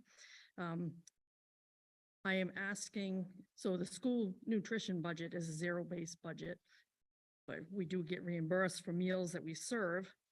Most of it is not covered, not all of it is covered, but I am asking for a decrease in funding this year of 25,000, because we feel that we have not used it up until this year. I do have a few things that we have added this year, but they have been by grants or gifted to us from other districts. We did get a new vending machine out in the hall that we have not got up and running yet. And we have another grant that's coming for another vending machine for meals for the middle school that will build breakfast and after school meals. And that way we don't have to bring in more staffing for that. We can fill it and the kids can access the meals without staffing having to be here. Can you go into that a little bit? Because our goal is also to have good quality food. Yep. So a vending machine has what for breakfast for the student to eat? So we could do, it's gonna have to be cold, so it won't be hot, but we could do like yogurt parfaits. That's a big seller. But like if it's an after school snack, or if we choose to put a meal in this one here at the high school, we could put like chef salads and stuff like that in there. We can do, so it could be like a yogurt and the milk, and we could actually have a yogurt parfait without the milk because they have to be offered versus served. Those are the 2 of the biggest items that I've seen that people have real good success with. But we could do sandwiches, wraps, like put them in a boat, so it's a complete meal. Have you started that or? No, we picked this up a few weeks ago, but we have Okay. not, we have to get it all up and running. Okay, thank Yeah. you. Any other questions? Bruce? Is the new freezer up and running now? Yep, Okay. it is up and running. Yeah. Are we equipment wise in good shape? That was one thing I was gonna ask, is we should have some money left from this budget if we want to consider replacing the dishwasher at the elementary school. It had been down for what, like 2 weeks almost? Yeah, a week and a half. They just put a part in, but that part seems to go quite often for some reason in that dishwasher. So I do have quotes, and the quote for the dishwasher ranges from 12,000 to 17,000. I would myself want to go with the Hobart, which is 17,000. That's the more popular, not the more popular, but more well-known brand. And actually that same piece through Hubert is like 22,000, so it's a little more, but that was through Caprera if we chose to go that way. It would be just under 17,000 for a Hobart dishwasher, and it would be basically the same dishwasher, but the one that they have at the elementary is a cheaper model, and I don't know if it's the water. They can't really answer us why it doesn't seem to be holding up. I mean, but we're constantly putting money into it. And I think so, yeah. I mean, there's some like smaller items that we could use, like, pans and stuff like that, but equipment wise, we seem to be in good shape. We talked about the middle school refrigerator freezer, but I don't think it's all new compressors, so I don't think we should replace that right now. Any other question for Gina? Thank you. Thank you.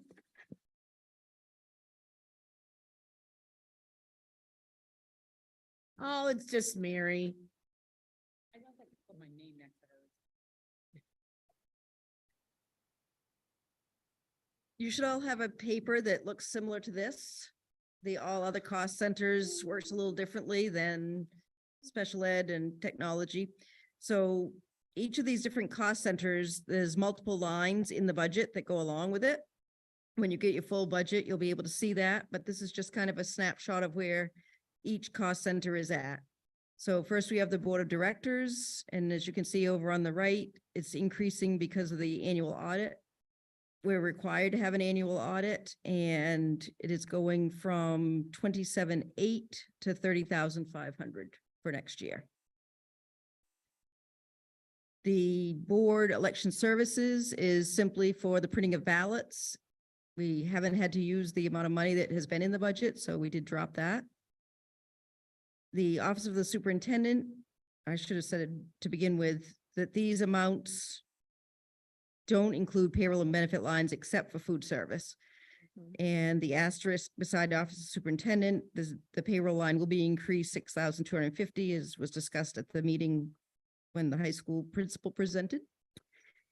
And also the dues and memberships have been increased, but we decreased office supplies to offset that a little bit. Then in the business office, hopefully I can get through this one without breaking into tears, Kathy. So the asterisk beside the business office is, as many of you may know, that Kathy plans to retire at the end of the school year 2024. No, we didn't say she could. Okay, then never mind. We won't have to talk about any of this.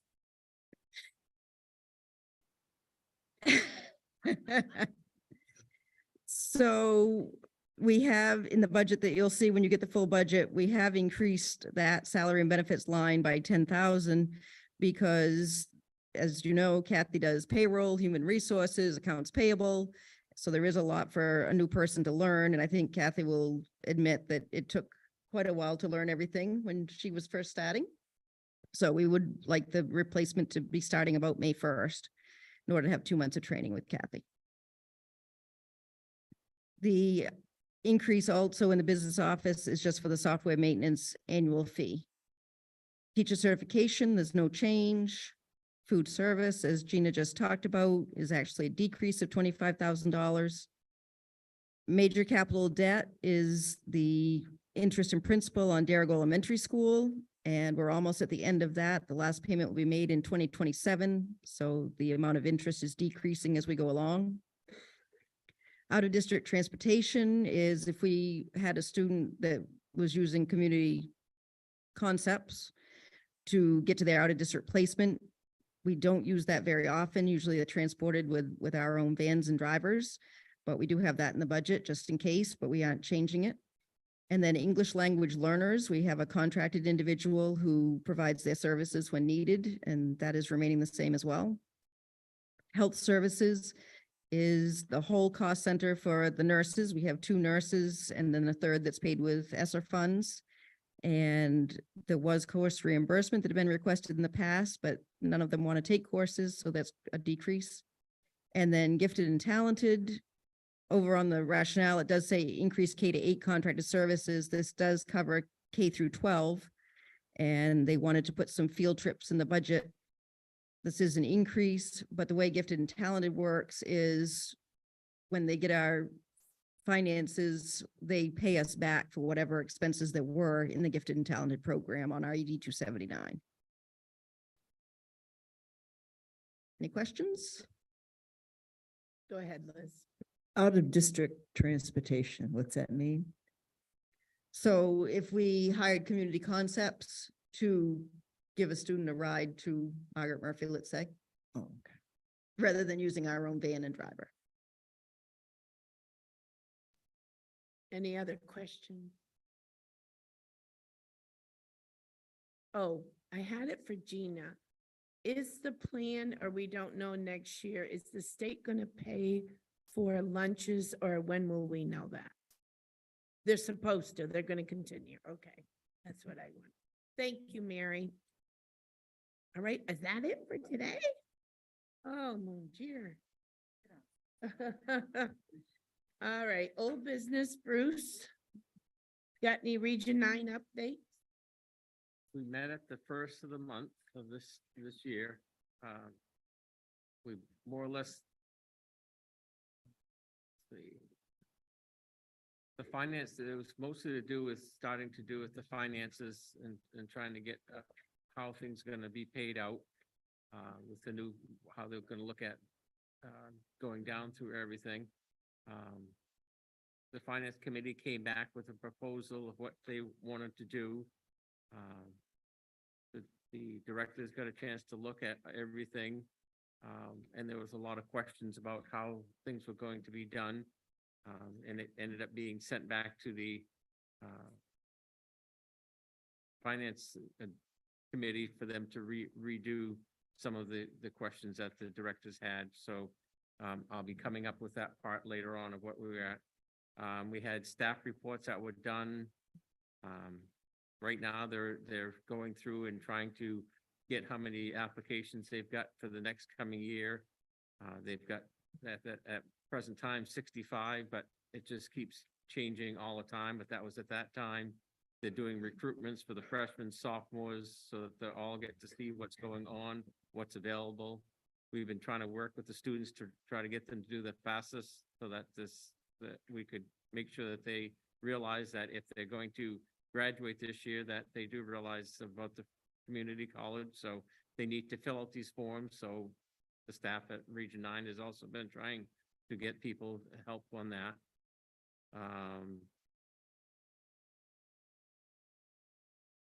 Most of our programs right now that we've got are still doing well with, again, every year you kind of wait to see which programs are going to be offered the following year. I've always been an advocate that we won't support a program if we don't have adequate students. And you've got to have a certain amount of students in each program for it to be funded through their ED 279 or whatever the numbers they call it. We're moving forward a little bit more with our grant that we received. That we've received grant money for 3 major projects. We've got one project that we're actually have gone out to bid to have the one for the culinary arts. That we approved to move forward with. Let's see. The other major issue that we had at the board meeting is that it came again that we were losing our adult or potentially losing our adult education director. It came to a point where we again, Region 9 turned to say, do you want Region 9 to continue to looking into doing adult education? Do the schools want to take it over? At that time, RSU10 came in and made a proposal to, if we so chose to have it move from Region 9 running the program to Region RSU10 doing the program. However, they did not have space to do the program. They were going to still do it through Region 9. It kind of made things unclear of how it was going to be moved forward. So we left it up to, we needed to discuss more. The 2 superintendents for 10 and 56 need to discuss things along with the other constituents to figure out which way was going to be the best option for adult education. And again, I'm going to skip part, move forward just for a second so I can complete that part. We had a special meeting, which was last night. part of the special meeting for Region 9 was to find out if we were going to have Region 9 continue to do the adult education. It was voted on to approve that Region 9 would do the adult education, so it would stay at its home site. And Region 9 again would then hire a director, which is what we voted to approve. And at last night's, we approved a tentative numbers for the draft amounts for the regular budget, for secondary budget for the FY24. And then we also presented a draft amount money for the adult education program. Also at that meeting, as I alluded to, the grant, we also approved a company called CWT Builders Incorporated, who are going to do our outdoor kitchen and greenhouse project, which was the culinary arts project that we have been approved through this grant that we did. Back to this page.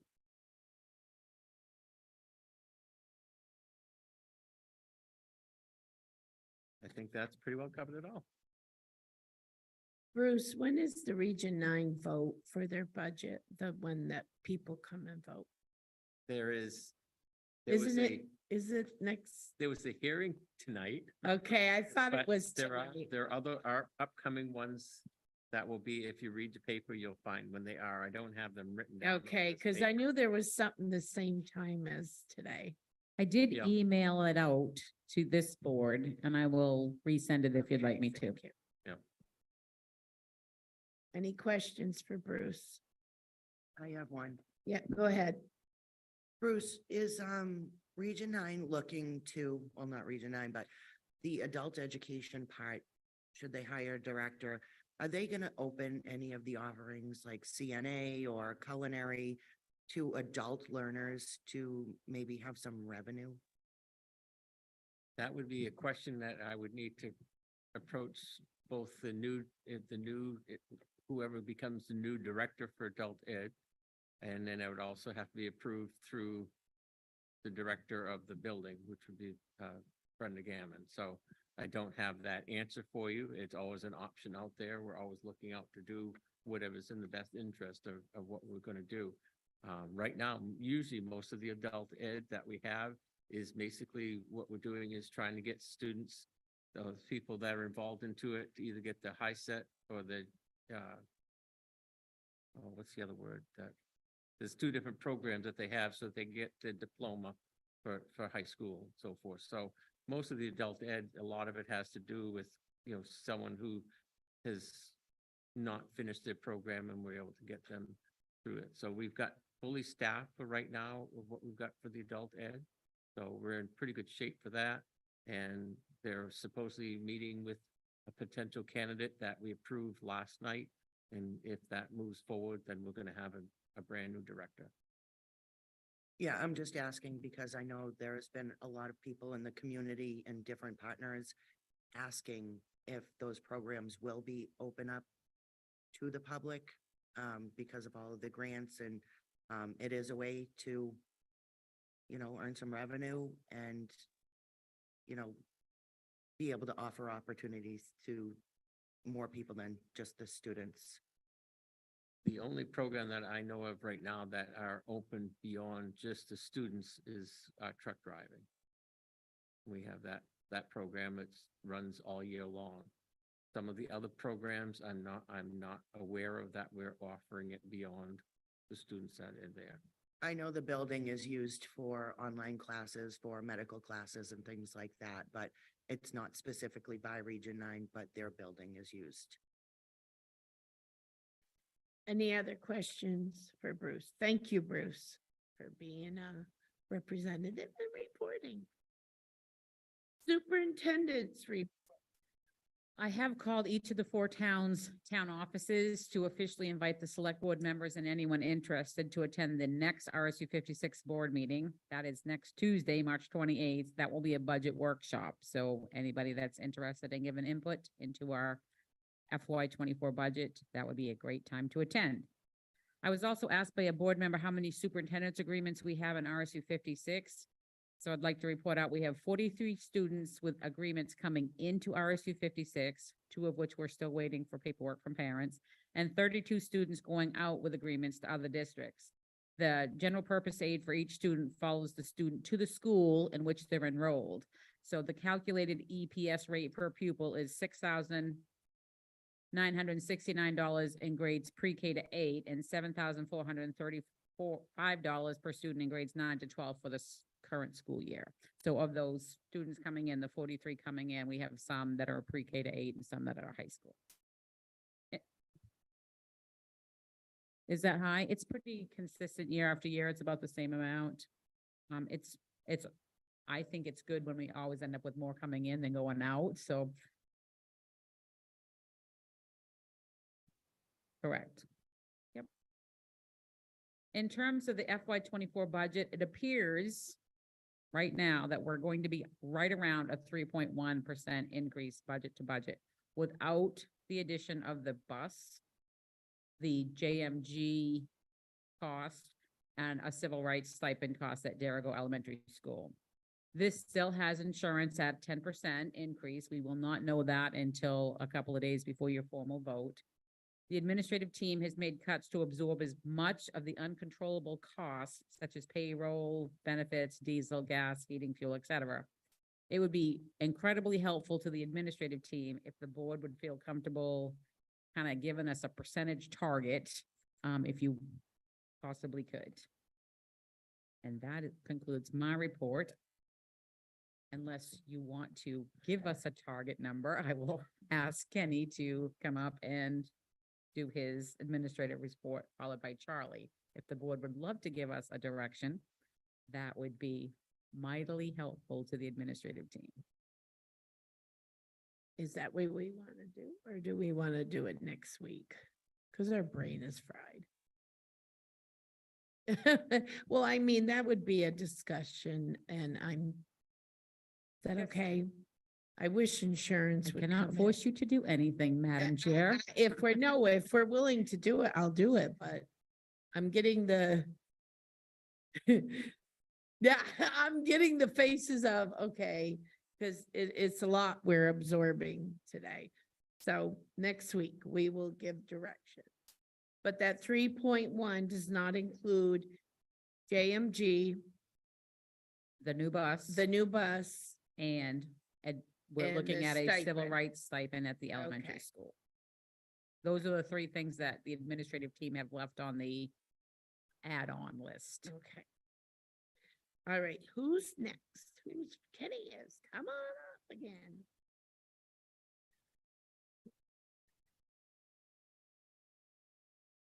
So my report tonight is going to be a lot of the things that we had done this summer and kind of finishing up this fall. Just a little bit of an update on our heating and air conditioning projects that we've done.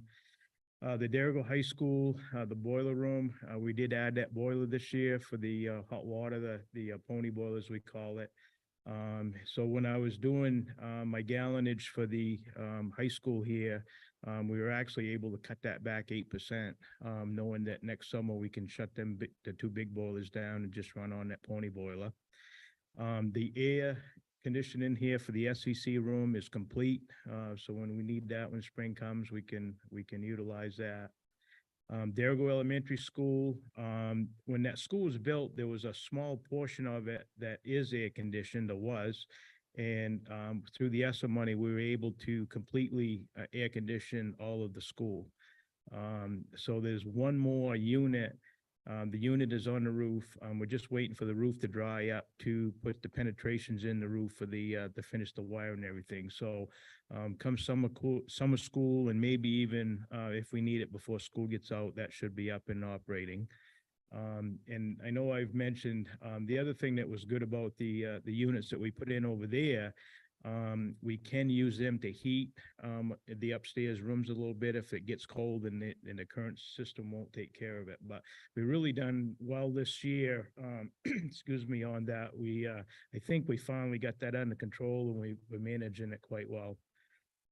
As we spoke earlier, the freezer unit at the middle school is done. That's up and operating. we've been talking about the lead testing in all the buildings. That is complete. All of the renovations and remedies have been taken care of. The one thing that we're kind of working on right now is this PFAS test. The state has set the limit at 20,000 parts per trillion. We came in at 19.8. So in order to be eligible for state funding for filtration, they required a second test. So we did that. The second test came back at 17.9. So we're right on that. We're really close to it. So what I've done is Air and Water is the people that do a lot of the work over there on the filtration that we currently have now. So we've been recording the number of gallons we use per day. So that'll determine what kind of a system that we would need. It'll be like a charcoal system. They feel as though there's plenty of room downstairs where the everything comes in for the water. There's room to put the filtration. So they're working on a price just to see what we need and how much it's going to cost us down the road. And the state will be, they haven't said how much that they would help us out with, but that's kind of in the work. So, you know, if they leave it at 20 parts per trillion, we're okay, but we're really close. So I'm kind of watching that, and we'll just have to see where it all goes. But, we are having a little trouble with our gym floor out here. In the very corner over here, we've got a little bit of a wave in the floor. I have contacted the flooring people. They'll be in the summer and see what's going on. They feel as though the cement floor, was a little bit wavy when they put it down. There's nothing wrong with the floor itself, but it was a little bit wavy, but they have a fix for it. So that'll get done this summer. We needed to do some upgrades on a fuel depot up where our diesel tank is. There's a new fire marshal at the state, and he come over and inspected it and gave us some things that we had to do. So we've got most of that done. It's looking like we may have to put a new tank in there at some point in time. I think he's going to give us 2 years to do that, so we could budget for it if we do need to do that. But so that's something that we've been working on. We did talk a little bit about the garage, the updates. We had a pre-bid meeting a couple of weeks ago. Excuse me. I was really pleased that we had a lot of local contractors that were looking at it. It looks as though we got 5 or 6 contractors that are interested in it. So that's been kind of a process, and Mary's been working hard on a lot of the stuff, because anytime there's a little bit of a change or an addendum, that all has to be sent for the state. So Mary's been right on that, sending stuff in. So we're kind of up to speed. Monday, we will have the bid opening, so we should know where we're going to stand there. The grounds crew's been getting stuff ready. We actually started today, and they've done some kind of within the last few days, getting some snow moved around, getting our practice fields opened up a little bit so they can get melted, and so we can start our spring sports. And fertilizers have all been put away, and paint and everything. So as soon as the snow goes, we're ready to get our spring season going. So that's my report. Kenny, how old is our fuel tank? Is what now? How old's the tank we got now? I couldn't. How old's the tank? How old is the current one that they say we need to replace? Oh, it was before my time. Oh, so it's older than dirt. Okay. So, yeah, it's old. Yeah. I'm dating myself, I know. Was it your father? Probably, yeah. So, Oh, it so is what it old. is, they've changed the regulations on the tank itself. It is a double wall tank. And the new tanks that they require now, they call them a safeguard tank. So it's basically the tank has got a cement liner in it, and it's a fireproof tank. So hopefully, like I say, I think he's going to give us 2 years so we can budget for that. So it's very old. Okay. Yeah, yeah. It's still in good shape, but it's just the rules and regulations have changed, so. No, I mean, I'm guessing probably 20, 25 maybe. Yeah. I'm back in the David Pierce days. Because when we bought the building, the roof caved in, and then we put the new building in, we put the new tank on. Yeah, so I'm thinking probably 20, 25. Yeah. So this tank that we have, who fills that tank up? Is that the money that we've locked in on the diesel fuel? Yes, Who are we getting the diesel fuel through? CM Brown. So there's no way that we can have the price locked in and pump it through their pumps somewhere? Yeah, somewhere. And I kind of wrestled with that. It's like, okay, the money that we're gonna have to spend to upgrade that, how many years is it gonna take us buying our own fuel to come clean on that? But it's like, where do we go with our buses to buy fuel in Dixfield? It's a convenient thing. We can control our price a little bit. If we buy it off the street, then we have to pay street price. So it's a toss up, whether you go back to buying it on the street or you upgrade what you have. Well, I'm not saying using, I know CN Brown is giving us a deal, we're looking, I know you're watching it all the time to lock it in. I just didn't know whether they allowed themselves wherever, I'm trying to think the closest where they would have it, where they would lock in that price for us when all the pumps are run internally. So let's use the fixtures that you pull up I pull up to fill up my truck and it's 423, but you pull up with a bus and they push the button and it goes to 30 whatever. Right, yeah. I'm just trying to see, is there some way that we can utilize their pumps, not have to sit and store fuel? But if there's nothing that's convenient and close by, I don't know whether the CN Brown in Mexico, whether they have anything to do with the Big Apple in Mexico. Yeah, I don't know. Yeah. And when we go out to bid, what the money that you're saving on the fuel, it's not that we're buying, we are saving some on the amount of fuel we use, but what you're saving is your tax. See, we're not paying, and they calculate all that. So that's why, we get it at the price that we do. And this year was really, it was something I've never seen. Every time that I called around to get price on fuel, we had 30 minutes to lock in. They'd only guaranteed that price for 30 minutes. So that's how volatile this is. The price goes like, it'll go up and down in 2 or 3 hours, 25, 30 cents. So it was quite time consuming this year trying to keep track of it. Yeah. Any other questions for Kenny? I had a quick one. Go ahead, Carl. The oil for the building, is that's the same as the oil for the bus, right? Or we have a heavier oil? No, it's number 2. Yeah. So what color is the fuel in the buses, right? Or it's yellow. Yellow? Yeah, it's on road. I was just wondering why the prices were different. 323 for one and. See, last year was the same. Yeah. And this year. The fuel's all the same now. Yeah, I can't tell you why the price is different. There's more If there's years no, than you know, not, it's been the same. road tax. I was just curious. Yeah. Trying to learn myself. You share with the town, you guys? We do, town of Dixfield buys from us, the fire departments, Carthage and Dixfield. This year, we were approached by Carthage with their garbage facility, if they could buy fuel from us. So what I do is I charge them 6 cents above what we pay for it, and they know that up front because we do treat our own. I check the fuel readings every month and we send bills just to pay for what we do and the treatment. Oh, any other questions? Thank you, Kenny. You can go home. Go home. Heidi, go home. Charles.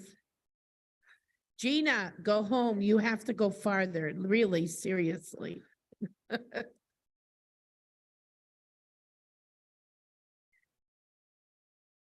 All right, I'm here to present my board report. I have a lot of information here, so I'm going to try to go through it relatively quickly. So I have our current enrollment. We did start 3 new students already this week. We have 3 more starting, 1 tomorrow and 2 on Thursday. So we have 6 new students this week. We did have 2 students leave this week as well. So up 4 from where we were last week. Bruce had asked me the last time I was here for this chart that's at the top. I believe it was forwarded out to you. That is just basically our breakdown of projected enrollment for next year. So this is for next year. This is not our current one.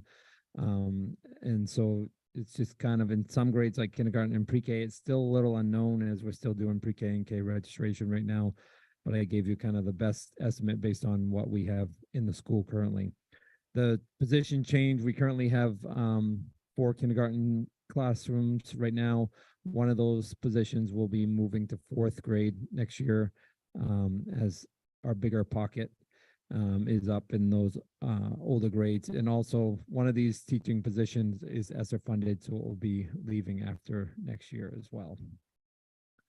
Next thing you have is a little clip about attendance. We currently have 6 students who are defined as truancy.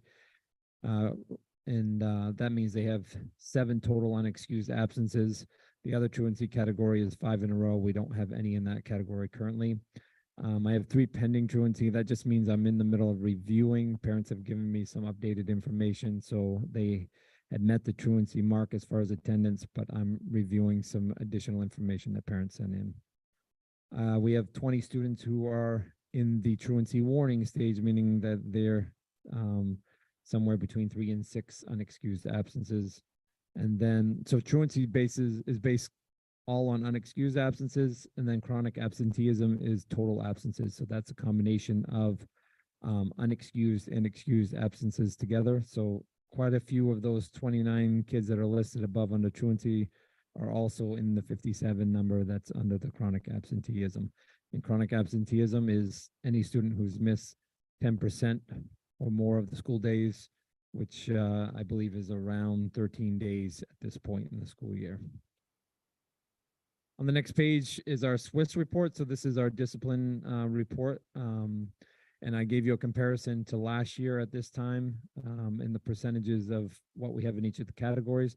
So with Swiss, students who are 7 or more are considered high referrals for this time of year. So that's what you see in red. What you see in green, though, for this year is that 93% of our students are coming to school each day and meeting our expectations, following our rules, and having an overall positive experience in terms of just following our school-wide expectations. The chart I put in underneath gives you a clip of what this looks like broken down by grade. So as you can see pretty clearly, we have 2 grade groups on here in 2nd and 3rd grade that are pretty high referral grades and a lot of kind of significant discipline things going on in those 2 grades. Not significant, but in terms of what's going on, but just volume of what's going on there. So that's one of the reasons why, and when you look back at my previous chart about staffing, we're trying to keep those numbers in those grades for the next year down as much as we can, because those are also the grades that we feel have had the most impact because of being home through COVID. If you turn the page at the top, I have my NWA data for the winter. So what you have here is a percentage on the first one of students who grew in math. So 83% of our students from fall to winter grew in some form. That could have been a point on this test. That could have been 40 points on the test, but they grew in some fashion. The second number you have there is the number of students who met their growth goals. So NUIA gives us a targeted goal for each student who takes the fall test. So 36% of our students met their growth goal. And then the next one is reading. 70% of our students made growth, and 33% met their growth goal from fall to winter. I have a little bit of information here about our March 17th workshop, which we had last Friday. The bulk of our staff was involved in 2 trainings, either in TCI, which was a lot of our special ed staff, and then the majority of the regular ed staff was in a letters training, which is a training that deals with the fundamentals of reading. And it's a course that our staff is enrolled in over the next 2 years. I had one group start early in the fall. My K and 1 teachers started in the fall, and now starting in March for the next 2 years, myself and the remaining staff members in regular ed will be taking this 2-year course. It's considered the gold standard in reading instruction, and it really is supposed to complement our new reading program that we just started this year. Next chart you see is this year for the first time outside wrestling has always been this way, but our fifth graders have had the opportunity to participate in middle school sports. So I just wanted to give you an idea in the sports that so this started for the winter sport. So we had 5 students in Nordic skiing, 5 for basketball, and 4 currently participating in wrestling. And we have 3 events coming up in the next few weeks at DES. Our Read Across America activities will be going on the last week of March. The PTO is sponsoring their family dessert bingo on March 29th. And then our Arts Alive celebration this year is scheduled for May 10th for K2 and May 11th for 3-5.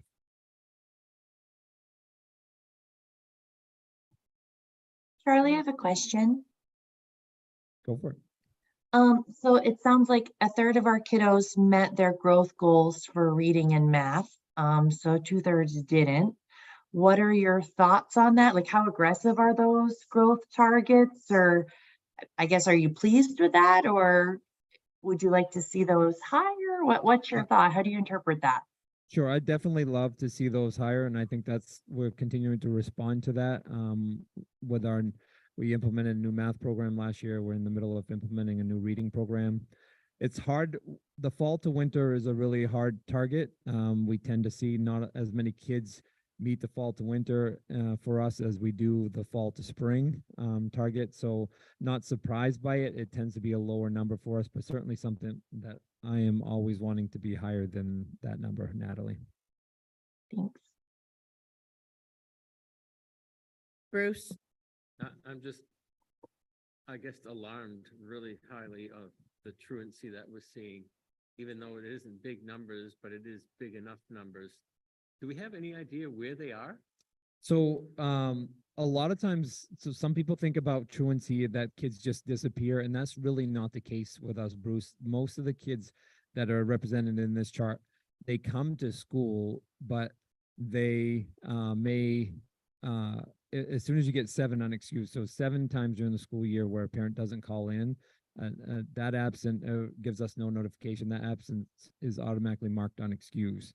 So you 7 times during the year, and that's typically what happens is the parent hasn't communicated to us why the child was out, and so that has been marked unexcused.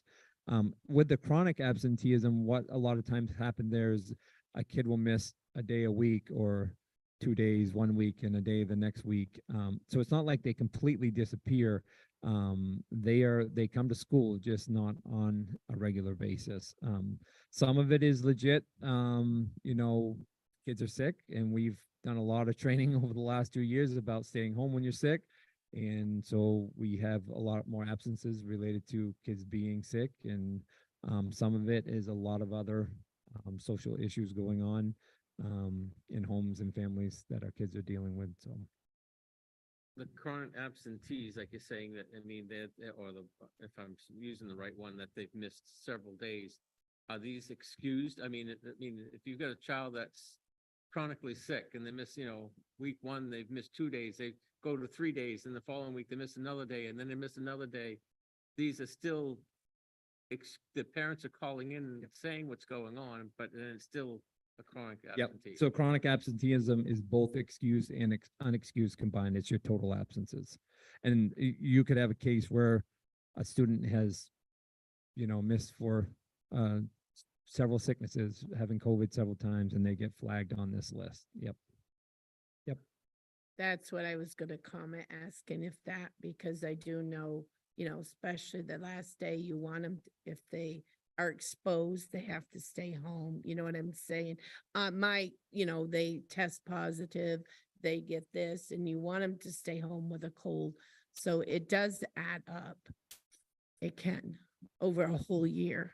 Yeah, I think it surprises some parents. Like, we send this home, obviously, every student gets a record of it on their report card 3 times a year. And then students who fall into one of these categories then get letters and phone calls and we try to set up meetings to try to support and create different plans for them. But I do think sometimes it surprises parents that how many days, because it doesn't seem in their mind like, oh, my kids missed 15 days. It doesn't seem like a big number, but 15 days every year, you miss a whole year of school by the time you graduate. So it does have a pretty significant impact. Any other questions for Charles? Go ahead, Mary. Is it possible at all for those children who are chronically ill to participate remotely? Yeah, when we can, we try to do that. We haven't had that as much this year. But we try to set that up as much as we can. When kids, especially kids who have extended stays, maybe have to be in a hospital for a while or have a broken leg and are not allowed to move. Like, we set up certain things for those students individually, for sure. Any other questions? You all set? Thank you, Charlie. You gonna finish your report? Yep. So to continue my report, Andy Arsenault was hired part-time temporary ed tech 1 in technology. This is funded by ESSER for asset management. Coaching positions, just to report out, Derigo High School baseball varsity coach Gavin Arsenault, baseball junior varsity coach Reggie Weston, softball varsity coach Scott Robbins. At the middle school, baseball junior varsity coach Cole Brown, softball varsity coach Tasha Chapman, softball junior varsity coach Katie Morse. And we have a couple of resignations to report out. Amy Greco is the Derigo High School social worker. She will be leaving at the end of this contract year, moving to Florida, where she says they don't get snow. So Teresa Bishop from the middle school, the alt ed teacher, she will also be resigning at the end of the contract year. We have some transfers to report out. David Buck from the middle school will be going to the high school starting in the 23-24 school year. Mr. Buck will be moving into the half science, half social studies position. We are excited to have him join us. Meg McFarland is moving from special education to regular education at the middle school. And that concludes my report. All right, committee reports. We already had a student rep. Policy committee, we haven't met. Finance, There's a meeting Friday at 1 PM in the conference room. And there's audits available about that meeting if you'd like one, they're right here. And the accounting firm is gonna be on Zoom. And then I guess on Monday, they're gonna open the bids for the bus garage at 3 PM in the library. okay, That's thank about you, it. Carl. Curriculum committee, I know they have not met. Buildings and grounds committee, Well, as Carl has said, that we're going to be having an opening of the bids for the new, potential new bus garage. And then the building grounds will be meeting March 31st at, do we have a time? 9 AM. okay, thank you. No negotiations this year. Personnel committee, Natalie, We haven't met, but have had the opportunity to interview some really strong candidates, and some of those were presented this evening. thank you. And the ad hoc has not met. Board member comments. Go ahead, Larry. March 28th, we're still meeting at 5 o'clock for the dropout, dropout prevention. I will email you for sure, but I think that's true. Okay, thank you. I could check my calendar and I can probably tell you that, but off the top of my head, I don't want to tell you that at 9:15. I don't think as well as I usually do. Any other comments? Liz? I just wanted to tell everybody that one of the 8th grade students presented something to the selectmen the other night, and also to this committee that's kind of developed. And it was on her idea of how to fix up McGowan Park. And she did a really great job. And they're going to do something with her proposal. And it came through from Mr. Buck doing the capstone. That's great. I want to verify for Larry, it is the 28th at 5 PM. We'll have a dropout prevention committee meeting, library. Bruce, you got your finger on the button.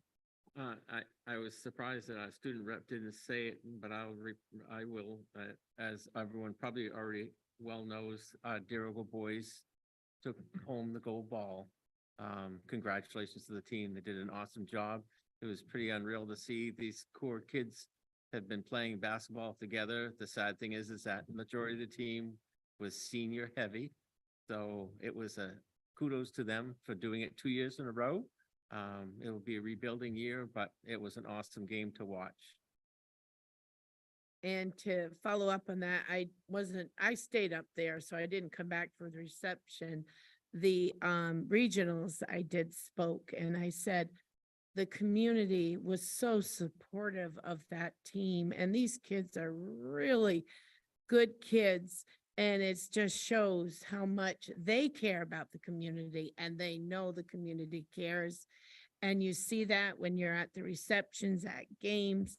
It was funny, I spent the night and in the morning, I see this guy, I said, you wear Raf. He tries to hide his head. I said, no, you did good. It was awesome. And then he goes, well, I got whatever. But I did say that he said both teams were just excellent players, good kids. They played ball. That's all you saw. There wasn't issues. There wasn't hissy fits.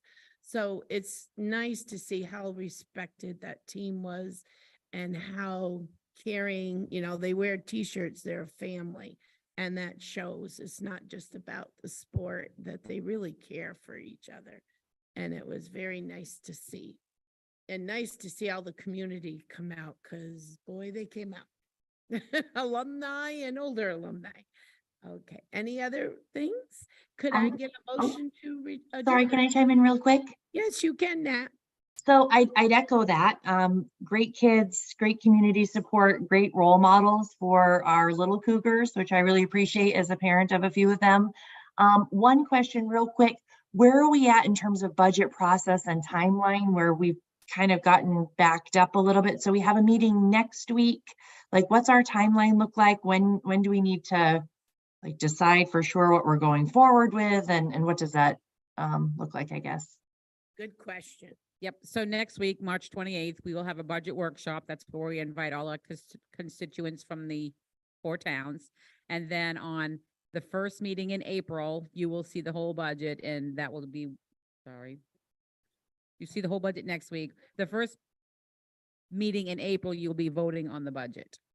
And we're back on track because we combined all of these reports tonight, hence the 9:20 almost meeting.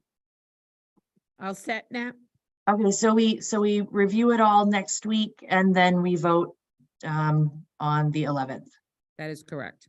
Okay, And thank we you. decided to give a direction on percentage what way for the administrators next week. Okay.